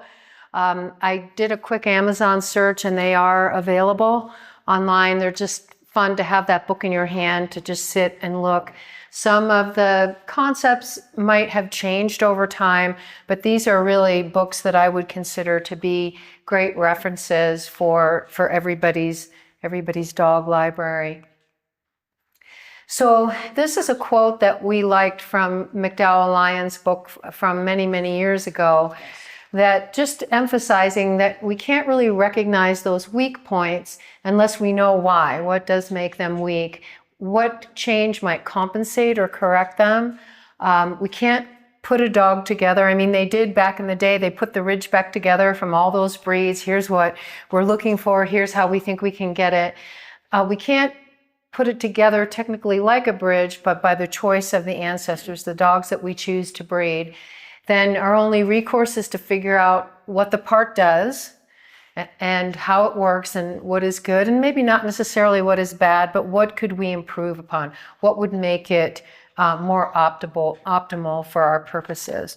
So if we look at, this is just kind of revisiting the surface anatomy, and this is from Canine Structure and Terminology, and just a quick review of kind of all the things that we've put together, the surface, everything from the foreface, what is the stop, back skull, the occiput, we're going to show you that on a picture of a skull, the withers, this is technically the back and the loin, croup, just some of the terminology, second thigh, which is tib fib, first thigh is the femur, point of hock, pastern, we've touched on all this. So if we take away the layer and we look at what does this correspond to underneath in terms of the skeleton, what are these landmarks that we are palpating when we're talking about the point of the shoulder, the spine of the scapula? And so we're going to drill down and be able to look at the underlying skeleton that corresponds to these landmarks. We're not going to spend a lot of time on musculature, as we said, that is quite complicated and intricate, and is dependent upon many things, genetics, conditioning. So we won't spend much time on that. So let's start a little bit at the head, and we'll talk about the different types of heads. So the brachycephalic, there's brachycephalic, mesocephalic, and dolicephalic. So the brachycephalic, we're all kind of familiar with those smudge-faced dogs. They're a little bit of a danger zone if you're a veterinarian, because stuff likes to happen because of their configuration. So the brachycephalic has a wide and short skull, and that would be typical of the bulldog, Pekingese, pug, Boston Terrier. The mesocephalic would be the most common head type. That's a Ridgeback. Medium proportions of skull width and length. That would be Ridgeback setters, spaniels, beagles. And then the dolicephalic is more of the collie, the borzoi, those types of heads that we talked about a little bit earlier today. So if we look at heads and sort of divided into three separate parts. There's the cranium or the skull, which houses the brain. There's the maxilla, which is essentially the upper jaw, the nares, and then the mandible, which is the lower jaw. And those would be the three components that how we sort of divide that up. So back skull, the question came up earlier about occiput and the spine of the skull. And so the back skull is considered to be this part of the cranium which houses the brain. This is the occiput. So that is that bony protuberance on the back of the dog's head. It's a little bit different in our head, that they may always be hitting and maybe get a little local reaction at the site. And then the spine of the back skull or the cranium, we can often palpate that, kind of running a line along the top of the head, and that's where all the muscles attach. And so that would be the back skull or cranium. Here we've got the mandible, housing all of the upper teeth, the nasal turbinates that we spoke of earlier. The mandible with the lower teeth, it articulates up through this foramen. This is the temporomandibular junction of this intricate joint, if you will, where that articulates with the upper and the lower jaw. So the zygomatic arch, of course, is that underneath the orbit which protects the eye. The foreface is everything from the stop forward. We've talked about lips and flews. Eye shape can vary. We've got an illustration of that. The third eyelid is called the nictitans or nictitating membrane. It's unique to the dog. There's a piece of T-shaped cartilage in there. It's also called the hawse. It can protect the eye by coming up and protecting the globe of the eye. Sometimes there's also a gland there that can become enlarged, like a cherry eye, if you've ever heard of that. So something that we as humans don't have. You can use that third eyelid even as a protection if you had to protect the eye and bring it up. And I've got some more illustrations. So we've gone through, just to clarify, the stop is that step down or drop down from the back skull, the cranium, to the foreface, the maxilla. It is not as prominent brick on brick, say, as it would be in a pointer, where that's truly more of a stop. And so we have a moderate amount of stop in our breed. We'll go over dentition. So in the dog, we've got incisors, the central, middle, and the incisor on the outside. We've got the canines, the premolars, 1, 2, 3, and 4. Premolar 4, it actually has fused with the first molar to make that big carnassial tooth, that good, like, ripping tooth. The ones your dog always fracture on the hard bone. Yes. And then require costly surgery. Because it has 3 roots that correspond to that particular tooth, carnassial tooth, it's called. And then behind that, 2 more molars. So we do want to be careful when we do start to see missing teeth. Of course, full dentition is not required, although you will have some judges that ask to see, particularly foreign judges, may want to open that mouth and start counting. If you do start to lose teeth, they will be generally the premolars. It's something to keep an eye on. You want to make sure that we are paying attention to full dentition whenever possible. When we talk about bites, for our breed, the scissors bite is preferred, meaning that the bottom sets of incisors are behind the top. We do allow for a level bite, meaning that the top and bottom incisors oppose each other directly as opposed to behind. Overshot, undershot, a fixed bite, meaning that the jaw does not close all the way and there's always a gap there. So that does illustrate for us the 2 types of bites that we would consider to be acceptable. We do occasionally see overshot bites or an overbite, and that would be a pet. So cervical vertebrae, we spent a lot of time talking about necks, neck shape. There are 7 cervical vertebrae. The shape of the neck is not only determined by these vertebrae, but also all of the ligamentous structures, the nuchal ligament that runs across the top of these vertebrae and allows for the neck and head to be held aloft. And the musculature, how the front assembly is connected to everything that helps determine the shape of the neck, the length of the neck, what appears to be the length of the neck. Occasionally, I know in humans you can have extra cervical vertebrae, not something that we see very commonly in dogs. A dog with a beautiful, long, elegant neck will have the same number of cervical vertebrae as the dog with the little stumpy neck. Exactly. It's just the way it is. Exactly.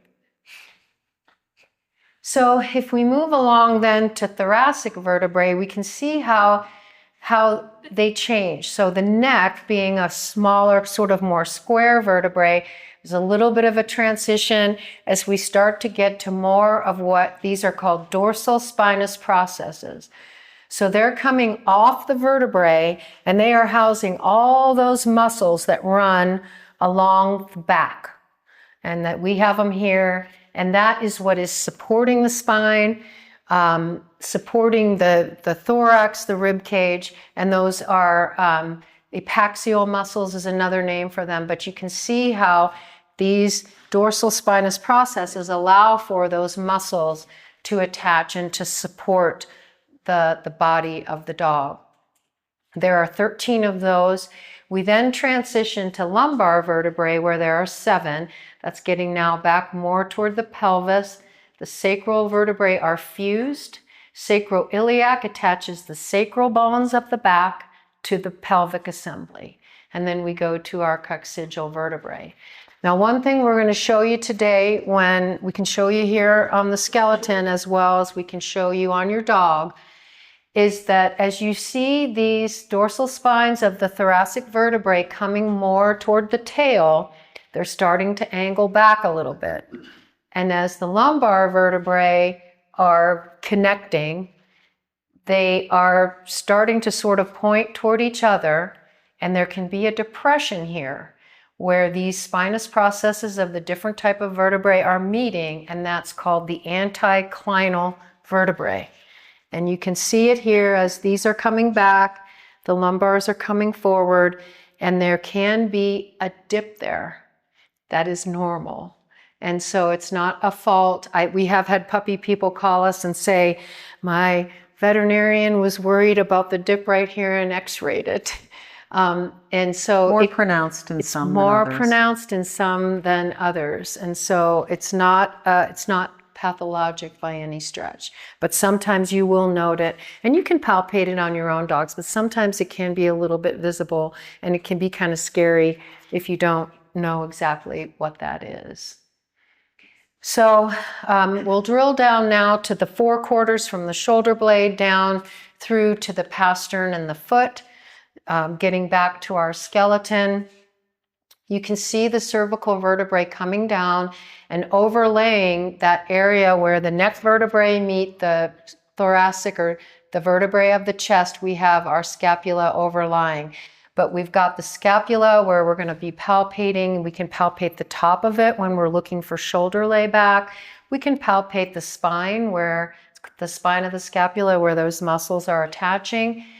Here's our humerus or upper arm, and going down to the radius and ulna, the point of the elbow, and this is kind of the wrist, and then the metacarpal bones in the foot. So when we're talking about the point of the shoulder, or if when we're trying to measure shoulder layback and the return of upper arm, we're actually, when we measure, we're coming off the scapula to actually the point of the shoulder is the humerus, not the scapula. So as it articulates, it's the humerus then, and we'll palpate this on your own dogs. So we've talked quite a bit already about the anatomy, how the scapula might be placed on the body. It can be placed in a more upright position based on genetics. It can be more laid back. A lot of muscles, there's a lot going on. Anybody who's ever had any issues with rotator cuff or shoulder injuries or upper arm, there's a lot going on there. And the scapula in a moving dog, it was originally thought to kind of rotate from the center, but it actually rotates from the top, about 15 degrees in each direction. That would be the amount of rotation that we're going to get from the scapula in motion. And that's going to be important as we look at angles and gating, and a shoulder that starts more upright, if it goes about 30 degrees side to side, is going to give us a little less forward motion than one that's maybe laid back further, starting from a point further back and oscillating, if you can kind of envision that. And here's a little bit of more of a close-up where you can see when we're sort of palpating that scapula and the return of upper arm, the humerus, the point of the shoulder is actually part of the humerus, not the shoulder blade.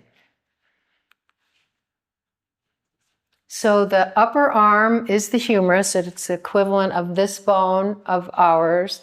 And we like to see that upper arm or humerus be about the same length as the scapula when we're just kind of eyeballing that. We want that angle between the scapula and the humerus to be a little bit more closed. 45 degrees, are we going to get that? Maybe not, but a little bit more closed than an angle, say, of a sighthound, and a little bit less closed than the angle of a digger. So this is a good example from McDowell Lyon's book. I like this because he describes it as a racing front, but it's a little bit more like the fronts in our dogs as opposed to the front in a Saluki or a Borzoi or a Greyhound. And the reason I say that is we've got our scapula, we've got our return of upper arm. You can see that they're about the same. In a Sighthound, the humerus might be a little bit longer. But we're looking for the angle here, the return of upper arm, what angle is created by the scapula and the humerus, and where is this scapula laid on the dog. Now, a Sighthound, this might be further up. In a Digger, it might be further down.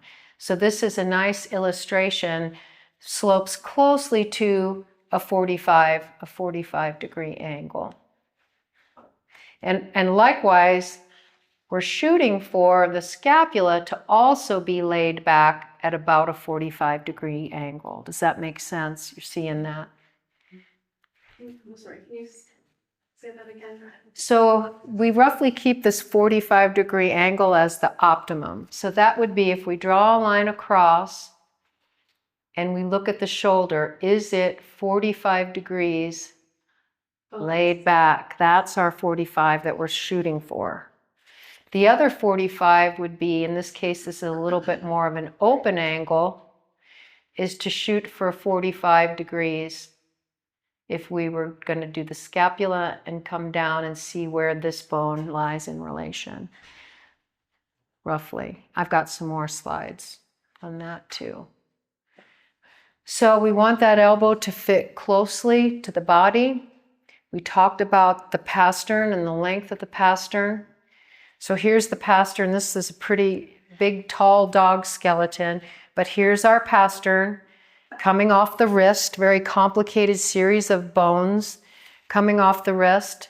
We don't want it to be too long or too short, and it is a shock absorber, so we don't want it too upright. We don't want it too low to where there's extra movement trying to get it out of the way. So here's some examples from Harold Spira's book, Canine Terminology, just nice illustrations of a normal straight front. Here we've got a little bit of toeing in or pigeon toe. This is a narrow front, which you can appreciate that maybe tied in a little bit, coming down too narrow, a little bit of a wide stance here. There's all these funny names. This is a horseshoe front. We see things like fiddle front. This is a Chippendale fiddle or cabriolet front. I like all those words. So that would be, and you'll see that sometimes where it does kind of represent a fiddle.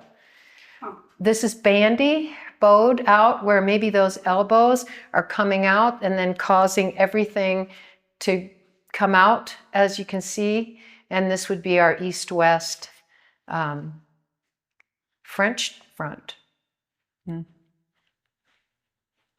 Feet, toes, and pads. Okay, cat foot. We talked a little bit about that. Cat foot being maybe a more contracted, maybe more flexor tendon contraction there. Easty-westy, flat foot, just maybe not having enough thickness of pad and not enough substance to allow that to the foot to come up a little bit. A true hare foot is where the center two toes come out further than the ones on the inside and outside. And you will see that occasionally in our breed. An oval foot, a splay foot or webbed foot, and I think I have. So here's the anatomy. So here's the wrist or the carpus. It's our wrist. And then these bones correspond to these bones of our hands. So you can see how very different the dog is, and that these are quite long and quite weight-bearing. And then we've got our dew claw, of course, which people leave or people take off. And it is a vestigial digit. It has all the same, the first phalangeal, second phalangeal, third phalangeal that we would see on the weight-bearing toes. P1, P2, P3 stands for phalangeal bone. And this is where we do want there to be good support of the flexor tendons as well as the pads to support the toes. A hare-footed toe, these two central toes are longer. I myself have had some dogs that just seem to have longer phalangeal bones. They're just a little bit longer, and yet the foot is well supported, and they have good padding. So I'm going to transition to Danielle now for the rest of this. I know we're going really quickly. Any questions now? Because we've sort of circled around on what we covered this morning. Ramsey. I was just curious about the dew claws, and I kind of heard the trend with people getting them removed more so lately. How do you feel about that? About not removing Yeah. versus, well, I leave them on now. But I'm maybe in my old age, I'm a little softy. I was like the queen of like plastic surgery, taking them out. But I have 4 at home now with dew claws, and they run and dig and go crazy, and I haven't had any incident yet. Point counterpoint. Yes, they are quite substantial. Who has dogs with dew claws? Okay, there's a lot going on there, right? And when Two more nails to grind is what I Two more say. nails to grind. So realistically, and this is a great question, Ramsey, because realistically, when we remove the dew claws, we usually make a little clip to start. That gets us, we want to get the nail bed and the horn tissue from which the nail grows, the keratin nail. Then often we'll maybe come in and try to take just a little bit extra so you don't have a little bit of pad tissue that maybe grows, or a little bit of horn, essentially nail. So the rest that's left in your dogs that have the dew claws removed is really, probably part of P2 and P1, so there's still quite a bit in there. Dogs that have to have dew claws removed as an adult, it is a big deal. It's a big orthopedic surgery. It's a big deal, because just envision here, you are going. It's an amputation. You're taking Whereas this at up 2 to the days, I wrist. don't feel it's. I Yeah. feel it's very simple. Okay, 2 point days. counterpoint. Well, I like the clean look. I don't want 2 more nails to grind. And I've had dogs that catch those things, and usually running up a carpet, rip it, bleed everywhere. But basically, it's an aesthetic thing, and I understand that most people aren't doing it these days, and it's verboten in Europe as well. It's illegal. It's illegal, but I personally like the clean look and less nails to grind. So that's mine. I don't believe, and we have multiple veterinarians there, I don't believe that removing the dew claw creates any issue There's with. an article out that Chris Zink wrote that, I've seen pictures of Salukis. I feel like they just happened to get it on the ground. I don't think they actually. Yeah, I read that Okay, article yeah. as well. I don't think they use them. They're not puffins, Yeah. puffin dogs or whatever they are climbing the rock And the wall. removal of the end of that digit, I don't think it interferes with gait or balance in any way. Yeah. Arthritis, etc. And I certainly haven't seen it. I haven't No. experienced that.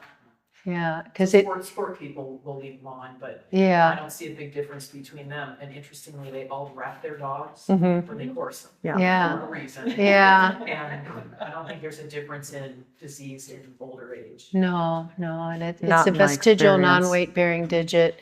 And 2 less nails to try. So Yeah. that's all I think, the grinder coming out. Okay, so all a lot right. of this is reiteration. Yeah, And we're just going to go through, and you can, in your booklets, you have little versions of this. We have spent hours and hours and hours. ML spent 5, and we spent 3 last night cutting out these things, punching holes in them and articulating the bones. So then we talk so you about. can play with angles. Yeah, and so we're you gonna can play get with angles at yeah. home Yeah. and know about open angle and closed angle, and you've got that, and we can refer to bones. So this is the thorax. It's basically the ribs, the chest, the sternum, the withers. It's this area is the thorax. We've talked about the sternum. It's the bone under here. The prosternum is what we talk about wanting to see in a stack from the side, meaning the front of the sternum. We talked about the withers in dogs. It's the top of the shoulder blade, and we'll feel that when we go up, bring our own dogs. And we talked about chest types: barrel-chested, oval-chested, flat or slab-sided, and shallow. Think of extreme dogs like the bulldog when you think about barrel-chested, oval-chested dogs. The Ridgeback has moderate spring of rib.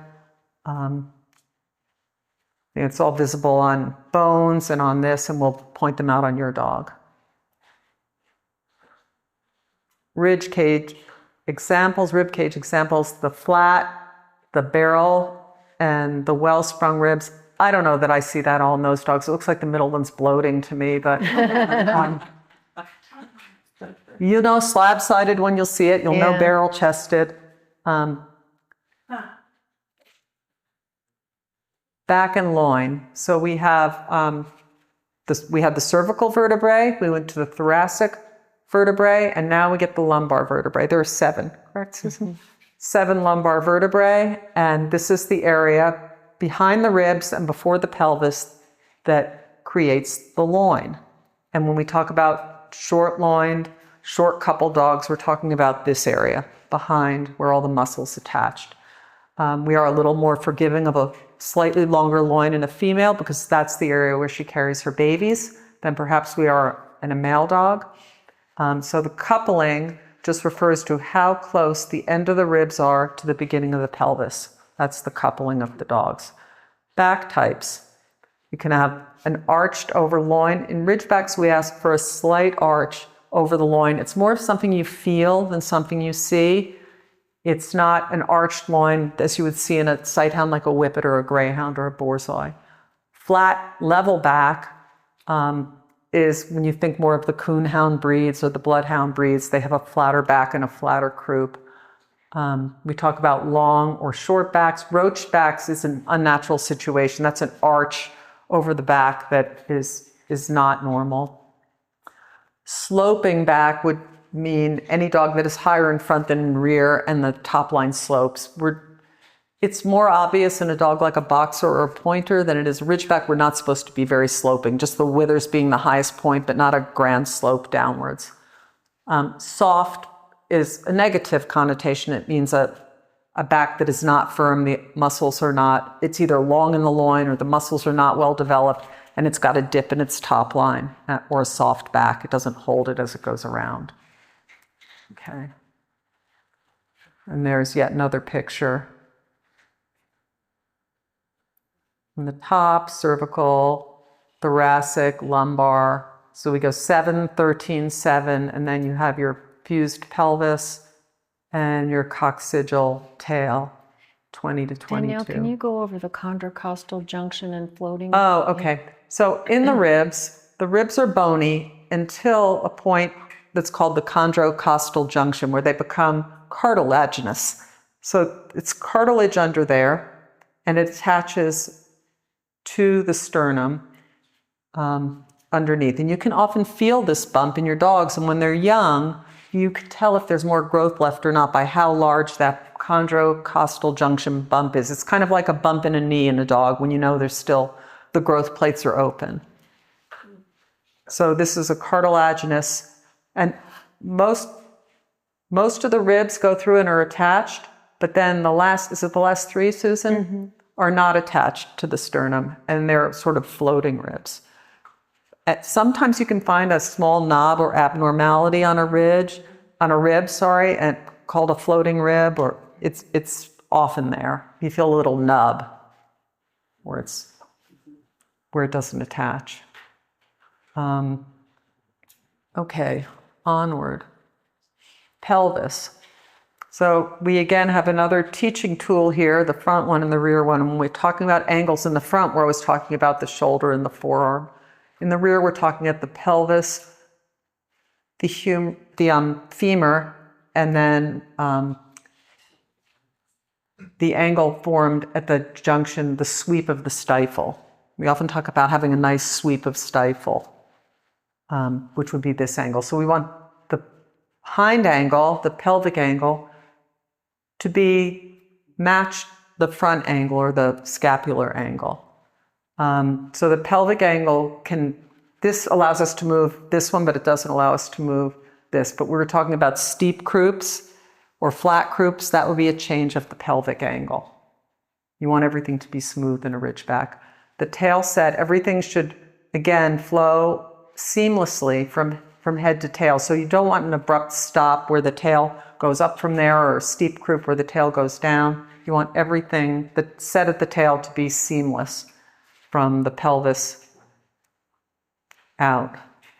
The hip joint is made up, this is the thing we all OFA, of the head of the femur into the pelvis. And this is the femoral head, and how deep it sits in that socket is what we look at, whether the top head of the femur is rounded, flattened, how much bony coverage it has from the hips. These are all evaluated in the OFA radiograph. You can jump in at any time. And it's the true ball and socket type of joint, just as ours are. And then what we're calling the stifle is another horse term. That is the knee. That's the equivalent of our knee. There's a patella, and our breed, fortunately, is not subject to things like cranial, cruciate, partial tears or full tears. Or luxating or patellas. luxating, where the patella comes out of the grooves. And so we're really fortunate that we have very little issue with knees. A lot of terrier breeds have those medially luxating patellas where they pop in and out, but it's not a big deal. And a lot of labs have cruciate issues where they will rupture partial or full cruciate ruptures and have to have, a But I think that's because so many of them are overweight, and it will happen in an overweight Ridgeback as well. The it can, undue it certainly stress. can.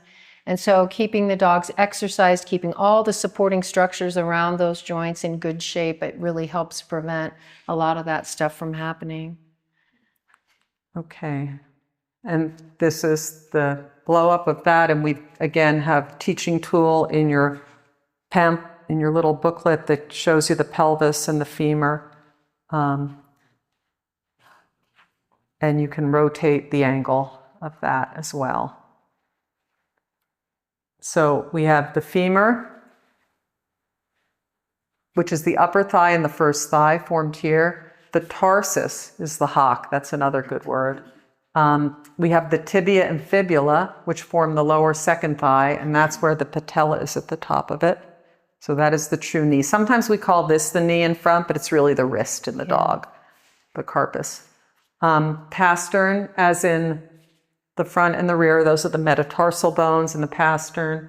And we want some, as we said in the front, we don't want it so upright. We want some slight slope because it's shock absorbing. In the dog in the hind, we want the tarsus to be perpendicular to the ground.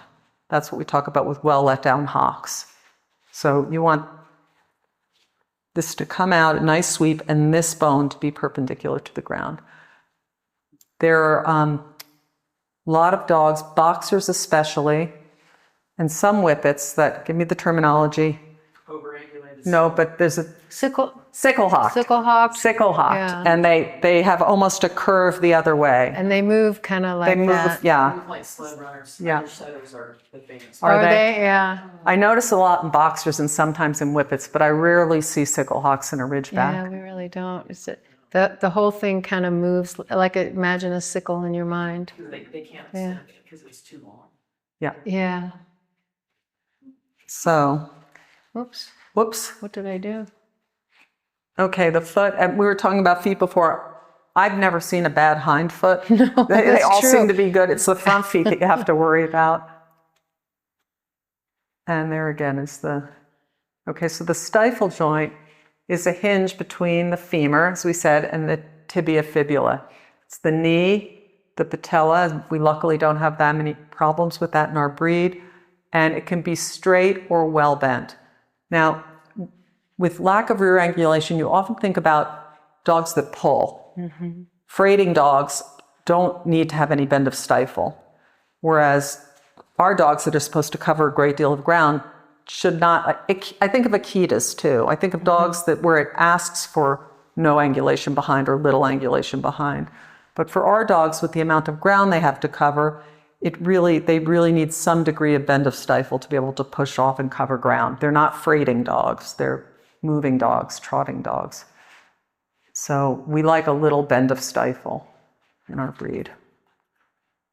And we'll show that in all of your dogs. Okay, so the hock joint, we talked about the hock and hocks being well let down. That's the tarsal joint. So it's the tibia and the fibula, which are these two bones. And the point of the hock, talked about that. That's called the calcanea, so the point of the hock. Well let down to the ground. We talked about sickle hock, straight hock, or well bent, and we'll show you examples of that on the dogs. Cow hocked, you know about that. You did cow, where the two hocks touch, or it's a weakness behind cow hocked. Too high in the hock usually means there's something wrong with the proportions and they don't have enough strength in the second thigh. Straight hock we talk about, and well bent is what we're asking for. Okay, how the anatomy fits together. Angles, angles, angles. So if you've come to one of our classes, the one thing you know I don't ever want to hear anybody come up to me and say is, that dog is straight.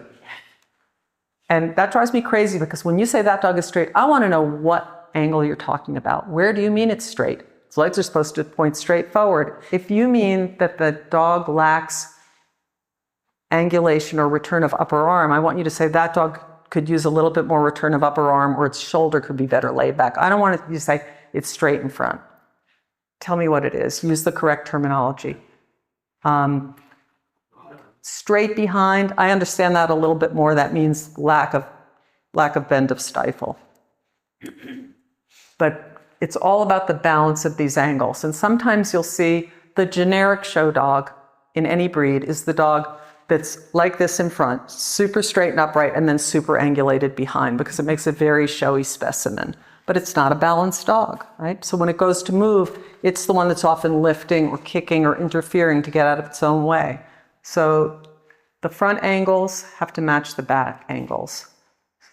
And the pastern angle, we've talked about all these angles, hock angles, pastern angles, and we're going to have you point all these angles out to us on your own dogs and feel the bones. You want to take over from here? Oh, sure. Yeah. So this is just a little bit more of a review of kind of when we start talking about degrees. So pelvic angle, croup. So the 30-degree pelvis, so what do we mean by that to get back to what we're measuring? So if we're coming off the back, and this is the angle of the pelvis, that is approximately a 30-degree angle. Now that can be a little bit more flat, meaning that angle might be closed a little bit more. That will allow for a little bit more kicking out behind. That angle can be a little bit more steep. For example, in a sighthound that's going to be doing a lot of Galloping, yep, contracting. the galloping and the all 4 feet, the contracted part of the gallop. So this is just kind of maybe the optimum efficiency is to just have in your mind's eye as you're looking at your own dogs coming off the back, where's the pelvis? We're going to palpate the wings of the ilium and the ischial tuberosities. This is kind of, you'll look and say, okay, that, you know, what is that angle coming off the back? So just another quick review in your mind's eye of kind of how this all ties in. We've got, as Danielle talked about, the rib cage coming down, and each rib has its own attachment to the sternum, which we want to be nice and long in our breed. These last 3 ribs have one single cartilaginous attachment to the sternum. So these guys have their own. The last 3 combine in one and attach. And here's our floater, which I have a puppy at home, which has quite a prominent floating a protuberance of this rib. And as he grows, it's a little less noticeable. That is not a fault. It's just a thing. Okay, so our angulation, just to review, and this is from the Dog Steps book, which just is really a nice way to, she does a great job illustrating all of the differences that changing these angles can make. And this is speaking to our balance, where this angle is the same. And you can just go like this and say that the angles are the same.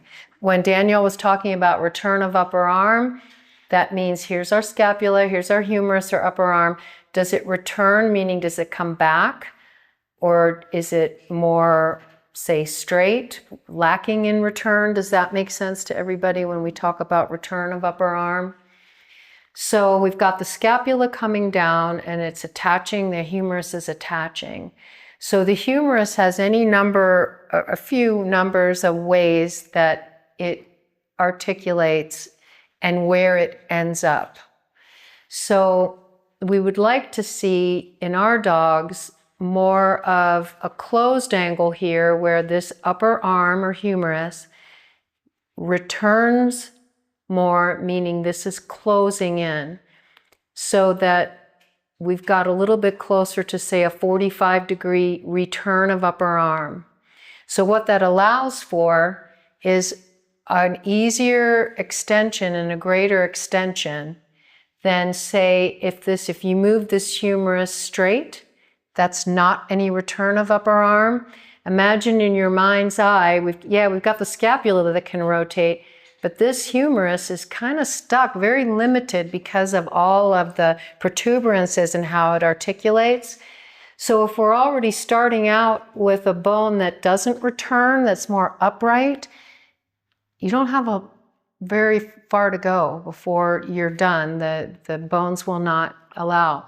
If you have that return of upper arm coming back, now you've got that swing that allows for more ground coverage, more reach and drive.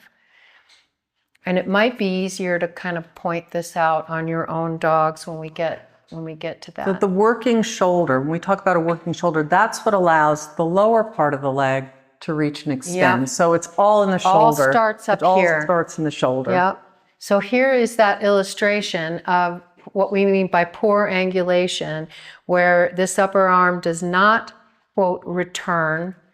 It is more of an open angle here, as opposed to if we had return, it would close that angle. And so, yeah, we can oscillate here from the top, but this bone, this humerus is restricted and it just can't go very far. So if we're starting out sort of straight like that without a lot of return, and it's going to be a very stilted gait without the reach that we need to have in our dogs. And remember we talked about the perfect triangles when we had all the movement pictures of those beautiful movers. You're not going to get perfect triangles. Here we are with down the here. triangles that we were talking about, as opposed to this. So you can sort of train your mind's eye as you're watching dogs go. These are the triangles we're talking about that should be equal. And you can see how this dog is able to reach that toe to the tip of the nose. And this poor rascal is really restricted. It's just has not, mincy little steps. Yeah, mincy. Yeah. Doesn't mean it isn't a great dog. No. Happy dog. And here's our front assemblies. This is more of the sight hound. So to your point here about the return of upper arm, this is a less of a return of upper arm, a more open angle here.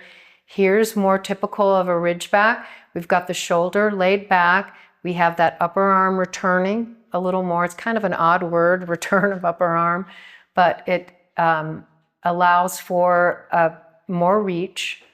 And here's our digger, where we have A keeled breeds. There it is. They rock They're on gonna their rest, fronts to yep. dig into the badger holes or rabbit holes or to whatever. do their thing. And so if now we have even more return of upper arm, which is really going to allow this rascal to do its thing and dig and get what it wants. So we've covered a lot of stuff.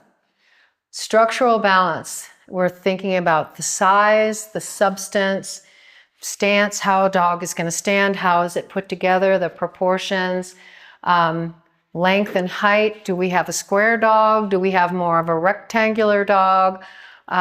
If a dog's legs are really short, it can make it look a little bit longer. If the dog's legs are long, it can make it look a little bit triangle shorter. the wrong way. Yeah, exactly. And the point of the shoulder is that foremost tip of the upper arm. And we're going to use that as a landmark when we're looking at your dogs for those things like return of upper arm, shoulder layback, pelvic angle, croup, bend of stifle. We have a lot to cover with our dogs this afternoon. An arched neck is anatomically stronger to handle the pull of the shoulder blade muscle. There's a lot going on there. A longer rib cage may correlate genetically with a longer neck and a good shoulder layback, because we've got a lot of rib to accommodate the lay on of that shoulder blade. The anticlinal, we talked about that. You may see a dip, coupling, last rib to the front of the pelvis. That is not supported by anything but soft tissue. There's not any ribs, there's not any pelvis. That is just free ranging. Keeping records, however it works for you to just keep track of these things that you're trying to monitor in your own program. So, and there's our references again. Come up and have a look at these books. Yeah. How do we think about skin in our dogs in terms of extra skin? Extra skin? That's a great question. We didn't really cover that. We don't like a lot of throatiness because if they're out there doing their thing, it's just more for something to catch on, whether it be a tree or another animal. Something for an animal to grab on. Yeah, I think I'm throaty. I need a little. I am, definitely. As I get older. But we want some flexibility of skin, so Yes. if they catch on something, they can keep going. It It's doesn't a fine rip line. apart. Yeah, we don't want a lot of excess flu on the face for the same reason. So tight lips, tight neck. I'm trying to think of other places where we might have excess. Webbing and the skirting and the. Yeah, I don't mind that. Have that as a dog. Yeah, some people object to it maybe a little bit more, the skirting there. It can create an optical illusion in some It dogs when there's can. so much skirting, but It's not a fault per se. It is a look, though. It is a look. Yeah. Sorry. Oh, skirting. So it's that sort of fold of tissue here There's a couple pictures of some dogs. where that had some extra skirting. I like that area myself because that's where I vaccinate. this is where I Me vaccinate, too. because I don't want to put a vaccine along a ridge where it might get a reaction, a local reaction. It happens. And then maybe there's even a permanent knot. Right, that's a terrible place as far as I'm Yeah, I concerned to don't- vaccinate. I yeah. love the skirt because Because what if someone it's thought it was a dermoid? subcutaneous, it Yeah. distributes quickly. I I do it in the grabbed- skirts. The webbing there? I Yeah, grabbed I the do. little flank fold, and that's Yep. where, especially rabies vaccine, rabies right. Yep. It's not the judge's side. Right. If I get a little lump there, And it's easy to massage in when you put it in that skirting, the liquid, you And you just can rub make it your in little and you rarely tent. get a reaction. make your little tent and go in there. If you're not used to doing it, if you guys do your own vaccinating, you can kind of go through with the needle. So you just make your I have skirt. deposited some, Yeah. in some dogs that are struggling, I Yeah. vaccinate them and it goes right out the other side So onto you the do table, have to but- kind of get used to that, but I'll generally do rabies right, the DAPP left, and because I just like to use that flank fold. Yeah, But yeah, you yeah. taught me that. You know, you talked about earlier, things like not having shoulder rolls, so when you talk to about halfway. Shoulder rolls, yeah. So shoulder rolls, Wrinkles over the withers yeah. show that something is misplaced, unless the dog is just grossly overweight, and sometimes that happens too. Yeah.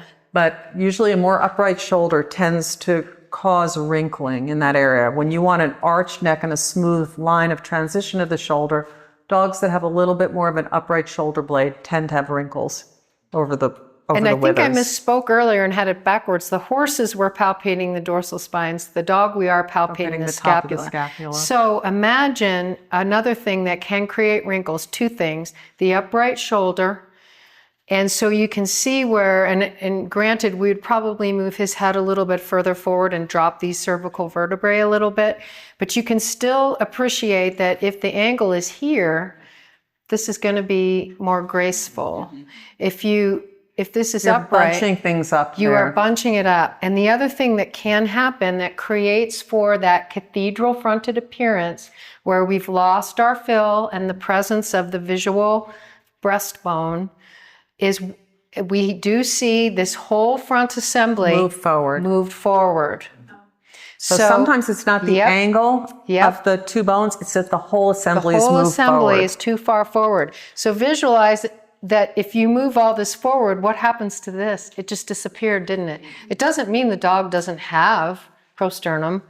It means that it's The not. arms are placed incorrectly. Yeah. And these dogs are really hard to show. I've had some in the And past where that's- you set them yeah. up and they're under themselves and then you turn and boing. Yeah. And they put the assembly right up front again. It usually has to do with the shoulder angle. And that can also result in the wrinkles. Wrinkles. Yeah. So, yeah.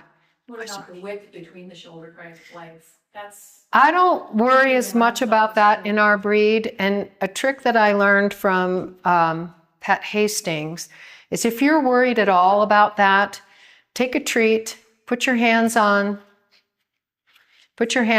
have them lower their head for the See if treat. the blades come They'll together. come together. We very rarely would have, at least in my opinion, dogs where this whole assembly is just set on too wide. Yeah. Is there ever any black on the tongue, or is it always 100% pink? Black on the tongue. They can have pigmented tongues. And sometimes it's a surprise, you don't notice it right away, and then all of a sudden, I don't think I've it's like, ever hey, had one. Like chow? yeah, I've had black, you know, like the little spots, some, yeah.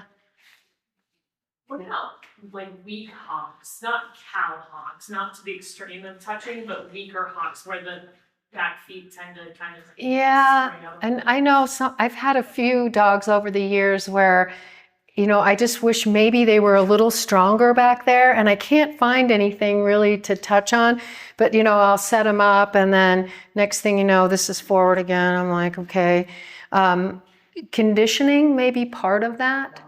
And there are varying yeah. degrees of being cowhocked as well. Yeah. So, you know, there's the extreme one where the cows There you actually go. stand like that. But yeah, but there are some dogs that are a little bit, Yeah. keep, I figure if they stand a little bit hockey in the rear, it doesn't bother me so much as long as they move clean. Yes. Because Yeah. sometimes it's just.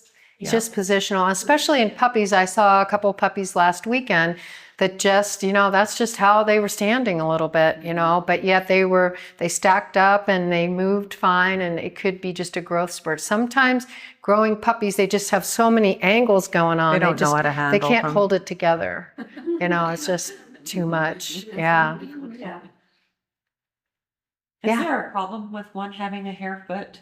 No, not usually. As long as they have enough padding and there's enough some arch to the support. toe. And there's a Some difference between a arch, hare yeah. foot and a flat foot, which Yes. I can't abide by because of what you saw the Flat foot. terrain that our dogs are supposed to cover. And a flat foot would never accommodate Yeah. for them in that We had kind a of couple terrain. in our cat scanner litter, you know, 20 some years ago, that they just had longer toes, and yet the feet were good. But the central toes were a little bit longer, yet they still were arched and plenty of pad. It's not a fault per se.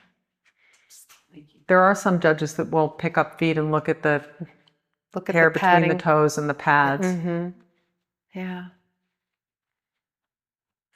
All Any right. other questions? Any other? When we're around, so questions are going to bound to pop into your head. So, all right, let's take a Moving break on and to get the- your dogs. Scapula. Point to the scapula. Okay, good, awesome. Can you palpate this? What we call the spine of the scapula is the line parallel to the plane of it where all the muscles attach. Good. All right, hock. The hock. Everybody touch the hock on the rear. The hock. There you go. Very good. Good point. Prosternum. Prosternum.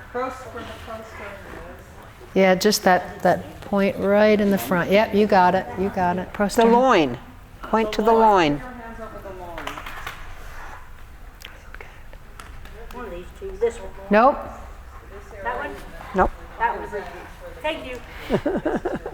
It's the lumbar vertebrae supporting that space between the last rib and the front of the pelvis, just as you said. And what's going on in there? What is contained there? Organs. Yeah. Everybody touch the skirting of their dog. You've got it. Good one. The croup. Everybody put their hands on the croup. Yeah. A little bit higher up over the tail. Yeah, there you go. There you go. Yeah. Everybody's got the croup? Yeah. Yeah. All right. Okay, the pastern. Pastern. front and rear pastern area. That's Yeah, It's like a game of twist. it is. Okay, pastern. good girl. No, keep going down, pastern. Mandible. Okay, good. Good. Yay. Underneath, that's underneath. That's underneath. That's the lower jaw. Pelvis. You want to take her up front for a change and you can get in the pictures? Okay, so this is Everybody's a wiggling good around. one. Go on, We just may go up have front. to Go up illustrate Yeah. on a quiet dog? Okay. So let's look. So the wings of the ilium is what we're palpating right here. Remember on the skeleton what that looks like and on your little cutouts? And then, so these are the wings of the ilium. And then as we follow that pelvis down, the pelvic bones or pin bones here, those are the ischial tuberosities. So this is our pelvis. So we lay our hands on the pelvis. And this is a great example because we want a lot of surface area here for these muscles to attach to. So is that helpful? Yeah. As we palpate and just visualize from the skeleton that pelvic assembly underneath this soft tissue and muscle and the croup, and then you've got the tail vertebrae coming through. So that's our pelvis. Everyone touch the flues. Got flus? We got flu, we got croup, we got all kind of Back diseases. skull. Everybody touch the back skull. Back skull.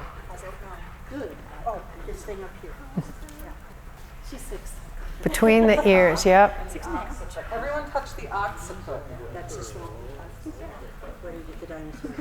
Yep, there you go, occiput. Everyone touch the occiput. It's like you know me. Yeah, the occiput is this bony protuberance right at the base of the cranium. And then you have your cervical vertebrae coming off there. Hi, buddy. Hi. Question me. Point to the The stop. stop. Settling it. Point, there you go. Okay, Simon says knee. Trick question. Mm-hmm. There's only one knee. There you go. Everyone Yep. touch the knee. A little higher, Loretta, where the kneecap, what we also call the stifle. Am I high enough now? Yep. Mm-hmm. Sternum. You could approach from the side. Everybody touch the sternum.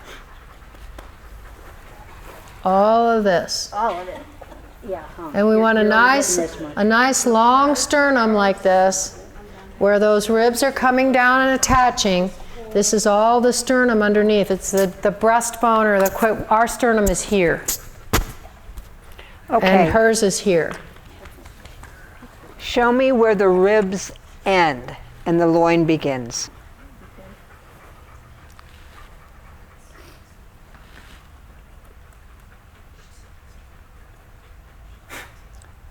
What haven't we done? Show us what we mean by sweep of stifle. There you go. We had a hand in. Yep. Right? That's Right Yeah. there. Right there. That's your sweep. We're probably standing in the way of the people. Arch. Show us the zygomatic arch. It's the bone that my puppy just broke in my face last week. Yes, there you go. There you go. Be fine. Show us the foreface. The Show us the foreface. foreface. What do we mean by that? The Marys. I thought about that. Show us the depth of muzzle or fill under the eye. What do we mean by that? That would be from top to bottom. Yeah, Yep. there you go. Depth of muzzle, fill under the eye. Good. Show us a trick. Ta-da! Oh, look! Show us a trick! Show us a trick! Run out So and sit together to everybody, give the paw. everybody take the tail and gently pull it down to the hocks and see where it comes. There you go. Does he know her? No, but he wants to. Okay, that's good. Good. That's good. Oh yeah, nice long tails, guys. Yep. Yeah. Show us the ridge, how you would look at the ridge. So when I go over a dog, the first thing I do is I look at the face and I take in the nostrils, if they're nice and wide, the foreface, the back skull, should they be about the same length. This should be the same width as the length here. Eyes are round and dark. Oh, she's fine. Underjaw is fine. Ears are fine. Then I'll go to the neck and I'll feel it down here. Feel for prosternum. Feel the back. And then I'll look at the ridge and I'll kind of pull it up.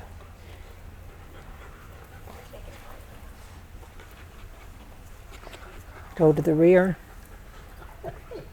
Feel how muscled she is. And that's a good girl. And I'd ask you to show the bite, but you don't have to do that now unless you want to. Thank you very much. Oh, second thigh. Everybody show us second thigh. Yep, go past the Yep. knee, the stifle. There you go. Good, good, good. So you'll see on this dog, thigh, second thigh. And you want that second thigh to be nice and developed and wide.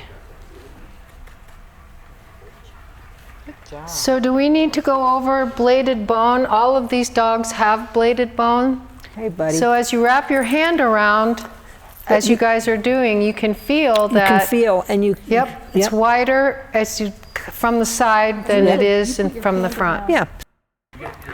Okay, so just some quick rules of thumb, and this is going to be a review for you guys, is to, when we're evaluating dogs and when they're stacked up, that the front legs should be under them, not too far under, but they would be perpendicular to the ground, and the hocks as well, from the hock to the ground is perpendicular to the ground.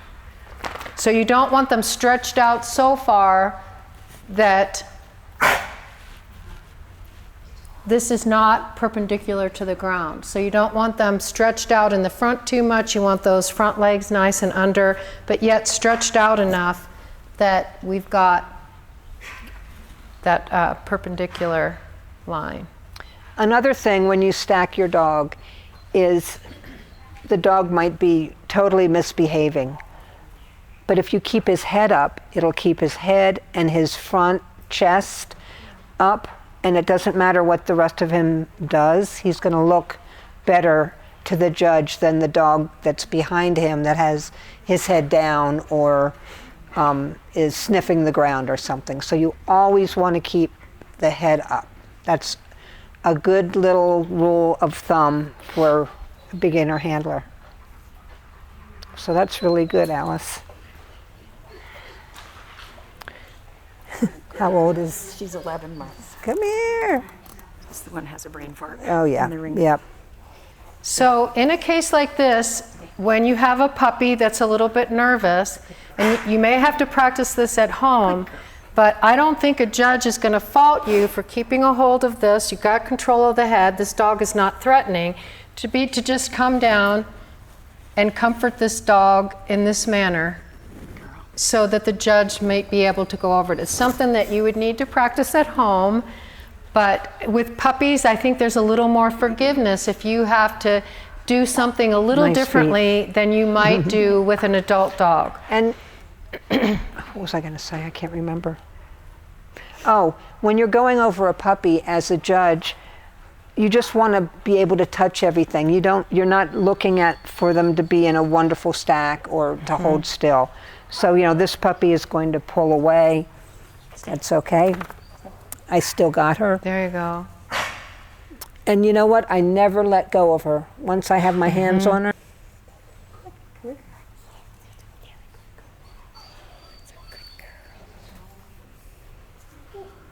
And may I see the bite, please? Okay, that was very good. Yeah, much better. She's slowly. Work in progress. Okay, do you want to take her down and back, please?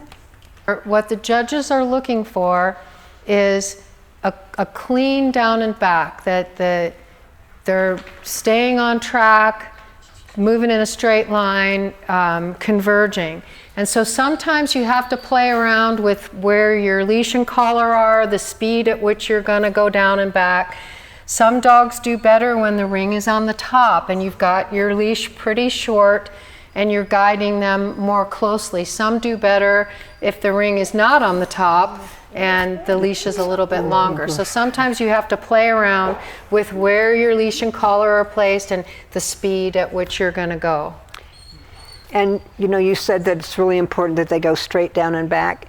If you're like an extra good handler and the dog has a little bit of problem with its front or its rear, you're not going to make a straight line all the way down. And I'm not saying that you should, but I'm just saying that Don't worry about it, but just do the best you can. And if you're not happy, if say your dog is pacing or just acting silly, just start again. Does everybody know what pacing is? It's your $30, and you know, if you have to stop and go back and start again, it's totally fine. Why don't you explain to them what pacing is? Okay, so when dogs and most horses except pacers move, and even humans, it's the alternating front and rear. When we walk, we're alternating.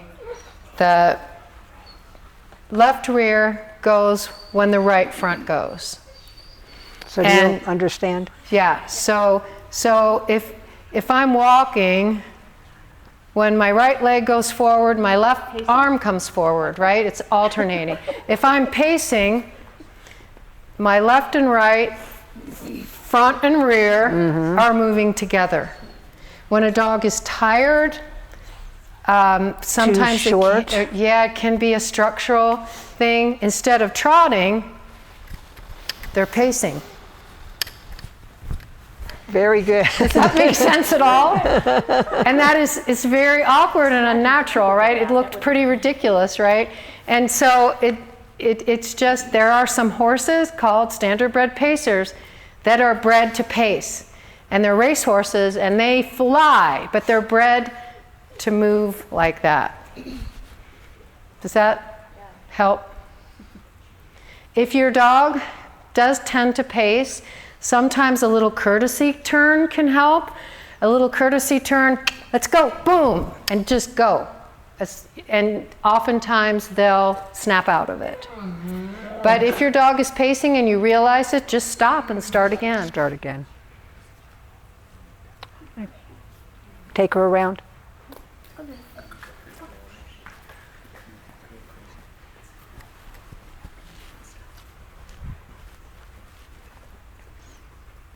Super cute. Super cute puppy. We have to clap. Dogs have to get used to everyone clapping for them. Okay, who's next? Who's next in the mosh pit? Okay, as you see, she keeps the head up from the elbow.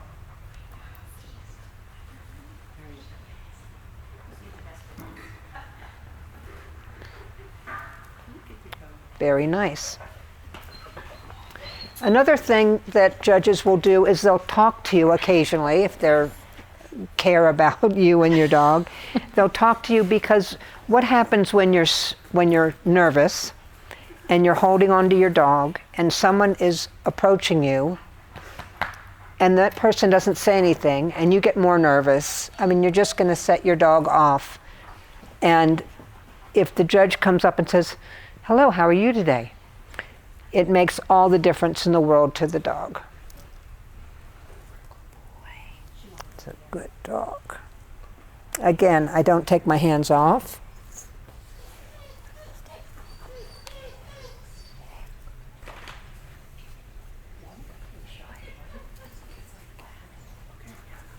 May I see his bite, please? Very good.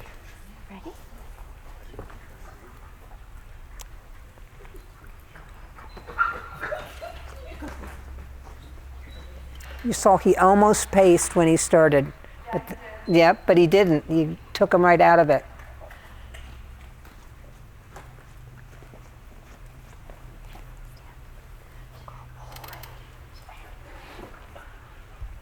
Do you mind if I talk about his ridge? No, go Okay. ahead. It's all set. I mean, So his ridge, if you want to come up here and look at it, is slightly offset, just like we looked at in the pictures. So you'll see the ridge. It's still very acceptable. So I would just give him the 15 or 20 points, excuse me, give him the 20 points and be done with it. But I just wanted to point that out. yeah, his crowns. But they're just barely off. They're barely off. Okay, take them around.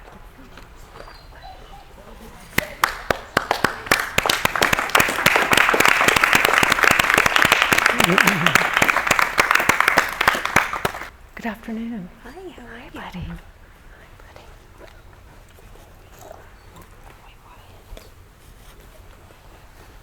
I don't know why I'm whispering. Everybody's so quiet.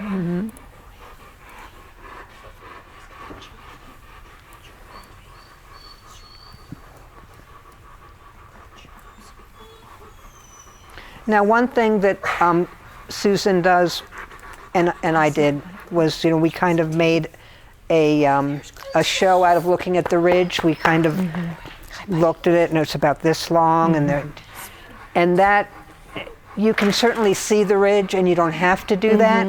But when you do it, you show everybody in the audience you looked at the ridge And assessed and it. assessed it. Good boy. All right, do you want to go down and back, and then you can go back to your crate? Ready? You ready?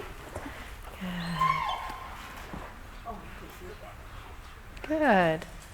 And you can see how nicely this dog, there's not elbows flying out at you. Yeah, maybe he's going a little hither and yon, but he's just clean coming and going. Good boy. Good boy. Go around. Oh, yeah. Yep, go around.